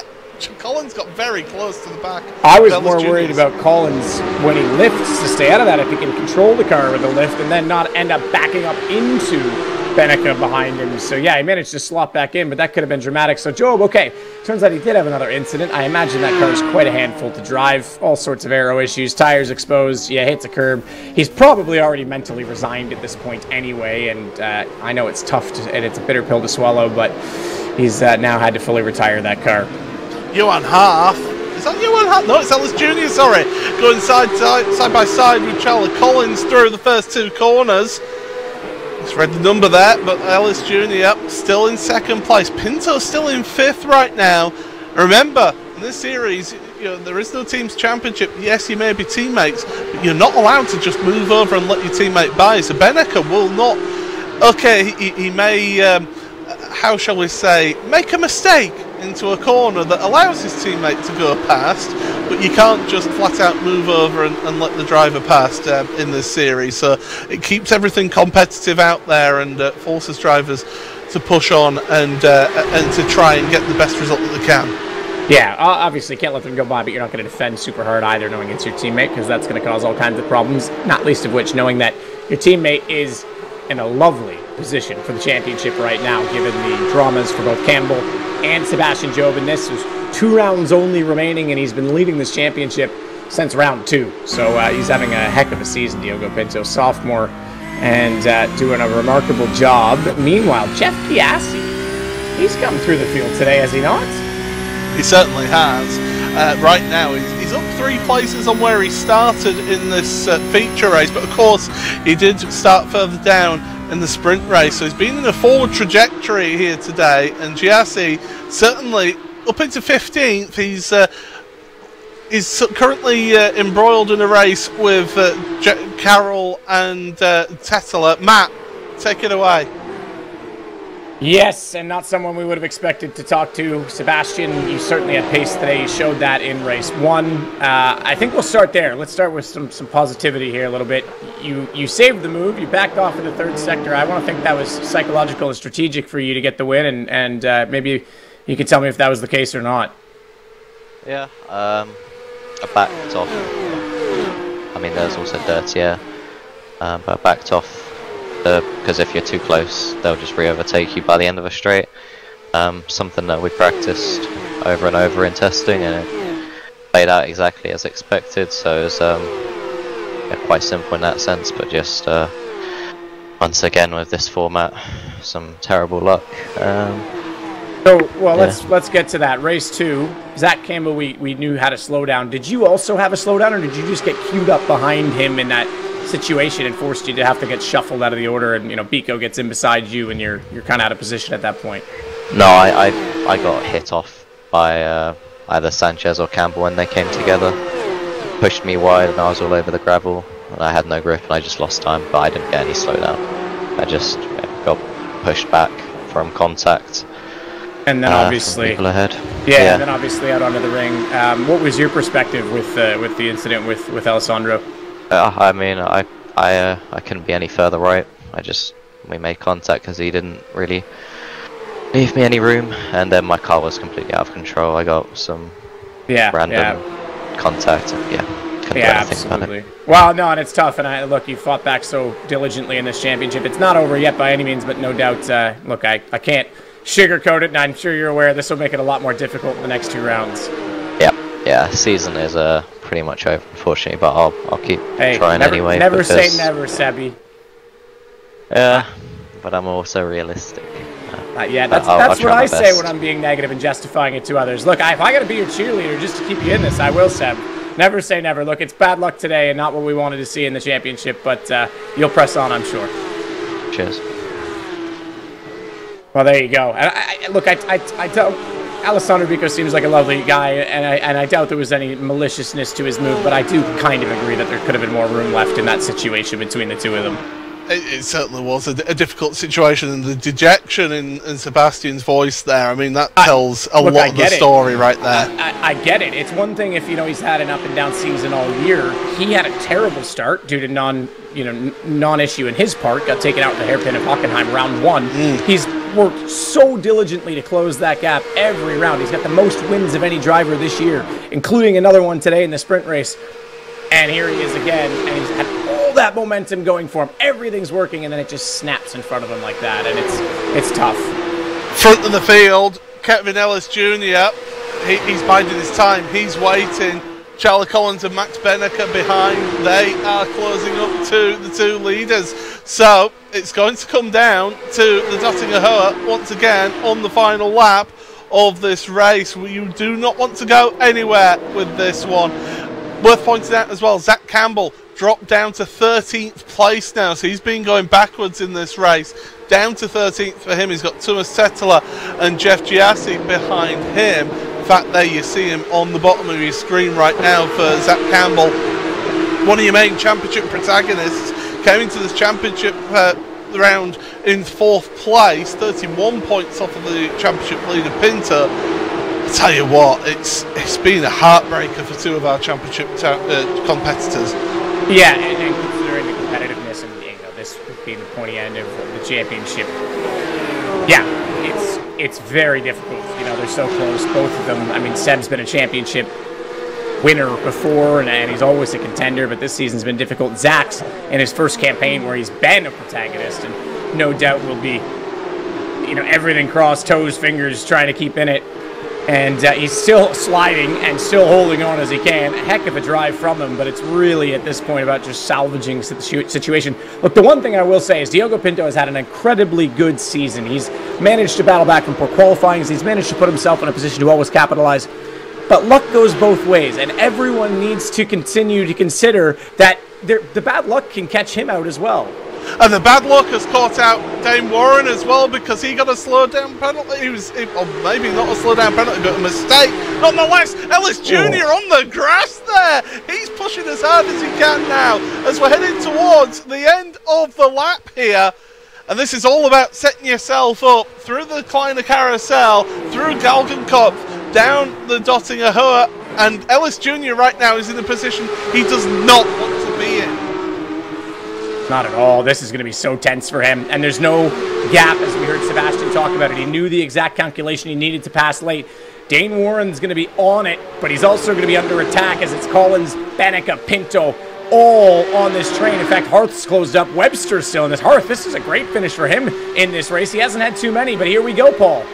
Yeah, this is the run down the Dottinger Heuer. You can see Ellis Jr. weaving left and right, and the snake of cars following. Now Collins has to be careful because of Bennecker. He can't follow that weaving if Bennecker comes alongside him. Here comes Warren. They're touching doors between the 2 of them.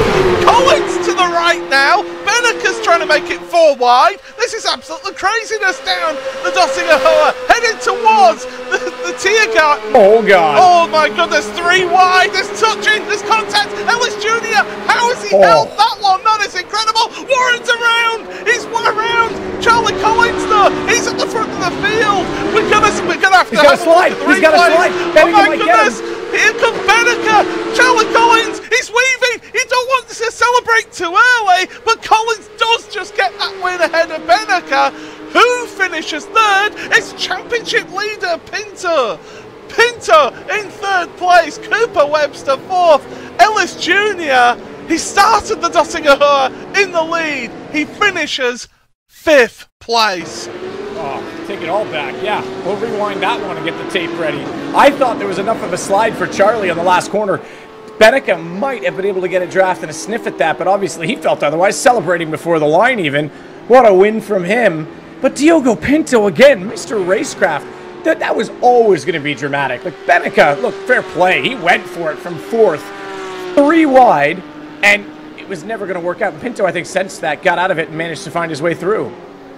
Well, let's calm everything down. Let's have a look at the Buzz post-race show then, because we have got a lot to talk about at the end there. Here we go, Matt. You talk us, because I thought Warren and Ellis Jr. were going to have a big accident when they made contact. Oh, Ellis Jr. did a phenomenal job of saving it the first time around.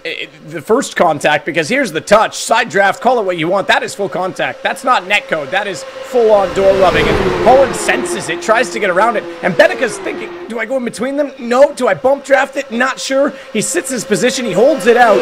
And then as they go in, this is 3 wide at over 290 kilometers an hour. Look at the wiggle. Look at that speed wiggle from Ellis Jr. And unfortunately, Dane Warren was still in it, couldn't connect it, and he just clips out. Oh, this is incredible. He connects Ellis Jr., cool style points, if you will, who holds up his teammate, and look who goes right through. Pinto sees it all coming, and he's the right place in the right time in the right spot. I mean, how much of this season has Pinto been that right man in the right place? It is an absolutely incredible finish to this race, and oh man, get that on the highlights package, because that is sensational. There's your results, your unofficial race results then from round number 8 main race. It is Charlie Collins, his second victory in the series here, his first feature win as well, so congratulations to the young Brit. Max Bennecker just a 10th back from him in second place ahead of Diogo Pinto. Third place for the Portuguese driver who is leading this championship and has got himself some big points. Webster fourth, the best rookie with Ellis Jr. Oh, heartbreak for him in 5th place. Boosloop, great drive to move up into 6th ahead of Half. Warren down to 8th ahead of Sarika. And Jamie Fluke rounding out the top 10. Talons, Carroll, Tetela, Giassi. Look at that, 15th, Zach Campbell. He dropped down even more places on that final lap. Oscar Bixrud and Bobby Zelensky with Julian Sonnen, Alejandro Sanchez. I mean, the instant that Sanchez had right at the start of the race. And then, well, it's showing us 26th. Obviously, we'll get the standings and everything finalised afterwards, but showing 26th there on the standings. Sebastian Job, that's 0 points. Yeah, that's a tough day at the office for him, no question. And like you said, you could hear the dejection in his voice. But that was a heck of a finish. I mean, even Jeremy Bootloo was nowhere near that draft train. He picks up 2 spots after all the drama. And credit to Johan Harth as well for not clobbering into his teammate on that rejoin. So that could have been even more dramatic for those Apex boys. But they got across the line. Meanwhile, across the line first, Charlie Collins. That was about as dramatic a finish as you could ever want. You were involved in the draft train here last year as well. Yeah, that was very dramatic, I think. The drivers as well, I think we were just waiting for the last lap straight. And yeah, delivered. Yeah, unfortunate for Dan. Wow, it was a heck of a move. And obviously Bennecker was right behind you trying to get through and find his way. This is your first feature win. And you were certainly celebrating that before the line. I was a little worried Bennecker was going to get a run, but you seemed pretty calm with it. Yeah, that would have been embarrassing if he did. So I'm glad he didn't, yeah. Yeah, talk through your race overall, because there was a bit more position changing than the sprints where, you know, Bennecker was up in second and then he fell back a little bit. There was a bit of drafting going on even at Kesselschön where people were maybe looking. What was your strategy to try and be in the right spot? To be honest, I had no say over where I was going to be. It was just completely draft locked. Even if you had more pace, it was just really hard to get in front of people when you're in the draft train. So yeah, it was kind of dark to me. In the sprint, it was like that. Feature, there was 1 or 2 more moves. I think it'll heat it up a bit more with Max. But yeah, it was just kind of right place, right time. And I was coming on the Dotting here. I was really happy with third. I think like coming onto the straight in third place, I think I knew I could do something from there. Looking at the gaps and everything, yeah, it just worked out perfectly. Yeah, absolutely. And it was close. I mean, you and Dane made contact in the straight line. Was that more of a side draft, or was that you worrying about your mirrors as well? And it kind of, there's lots of room there, but it's easy to do what happened in that situation. Yeah, for me, on my screen it was just side draft. Yeah, I didn't feel anything too much, to be honest. Yeah, just curious. I mean, it wasn't nefarious contact by any means, but it's just interesting when you see how close it really had to be. But either way, look, good job. Congratulations. First Sweeter win, and about as dramatic as you would have liked it. Cheers, guys. Thank you. Yeah, no worries. Absolutely. And, of course, across the line, second place, Max Bennecker. I was rooting for you. I thought we were going to get your first win in the series in quite a while, and I think that's probably as close as you could be from getting one. Yeah, thanks. Well, it was very close. Obviously, Nordschleife is always a gamble until the last lap, as you could see. In the end, P3 and P4 ended up P1 and P2. So, but obviously very happy about it. Pace was not really there this week, so even more happy that it worked out. And yeah, just overall happy also for Diogo that he came in third. Yeah, super solid for him in his championship run, and obviously you working with him, he's had an incredible season. How has that kind of shifted the focus for you in these last rounds? Has that certainly been something that's been discussed? Because obviously you're going for a win today too, but if Diogo gets alongside, I can't imagine you're going to be too argumentative about it. Yeah, obviously you try to not block him off or something if he's quicker, then I let him by. I think it really depends on the track at the moment. I had a couple of good tracks, now a couple of bad tracks again, and it's the same for Diogo. So it just always shifts a bit, but obviously I would not fight him as hard as I probably would fight others. But still, he made good points, and I think he just has to consolidate now what he has, and then he can secure his championship. And for you yourself also, you I think it was lap 2 crossing the line, starting lap 3, shuffled out a little bit in the arena section, or rather the cut through the 24-hour format, as it will, but on the GP circuit. Was that kind of annoying to you? Were you hoping to be a little closer to the front at the end than fourth, per se? Yeah, fourth is not the position you want to be in, because usually third has the best run, as you could see with Charlie. So I try to stick in either P1 to just try to break the draft somehow with a bit of luck. That's what I tried with the move there, but then in the end just got unlucky and ended up being P4. But yeah, that's what it is on the Nordschleife, and these things happen. So I was upset in that moment, but now it worked out quite well, so I'm still happy. Hey, well, if this is a poor track for you, second place is not much to complain about. That's a pretty good day, I would say. So congratulations on the podium. Great to speak with you. Thank you. You too. Absolutely. And of course, therefore in third place, as Max alluded to, once again, Mr. Consistency. I have some issues on my headset. Oh, well, that's all right. We can pretend that you can hear us, and I'll talk for a moment. You let me know when you can, but obviously found his way through all of the carnage in front, managed to duck in behind Johan Hart at the last second, despite that Kevin Ellis Jr. was coming out behind him, and picked up the victory. And I don't know if he can hear us, but I'm sure if he wanted to, he could just ramble on about how that went for him. Perhaps not. I'm not sure.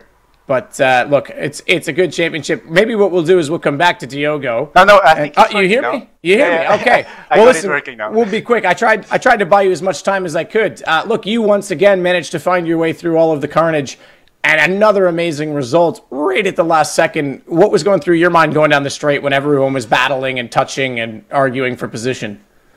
Well, at that point I was side by side with Johan, so I had to decide if I wanted to be aggressive and fight for my place or back out. So I ended up trying to hold my space on the outside, but then I saw, I think it was Kevin and Dane, I think.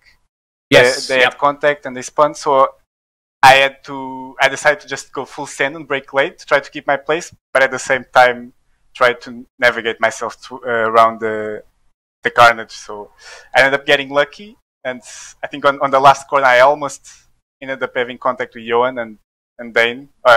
Kevin, sorry. Could you see Kevin on your right the whole time he was spinning through the grass? Were you expecting him to rejoin where he did? Yeah, I have the triple screen, so I could see him on my right. And I saw him rejoining backwards onto the track. There was nothing he could do. He was on the grass, he was holding the brakes.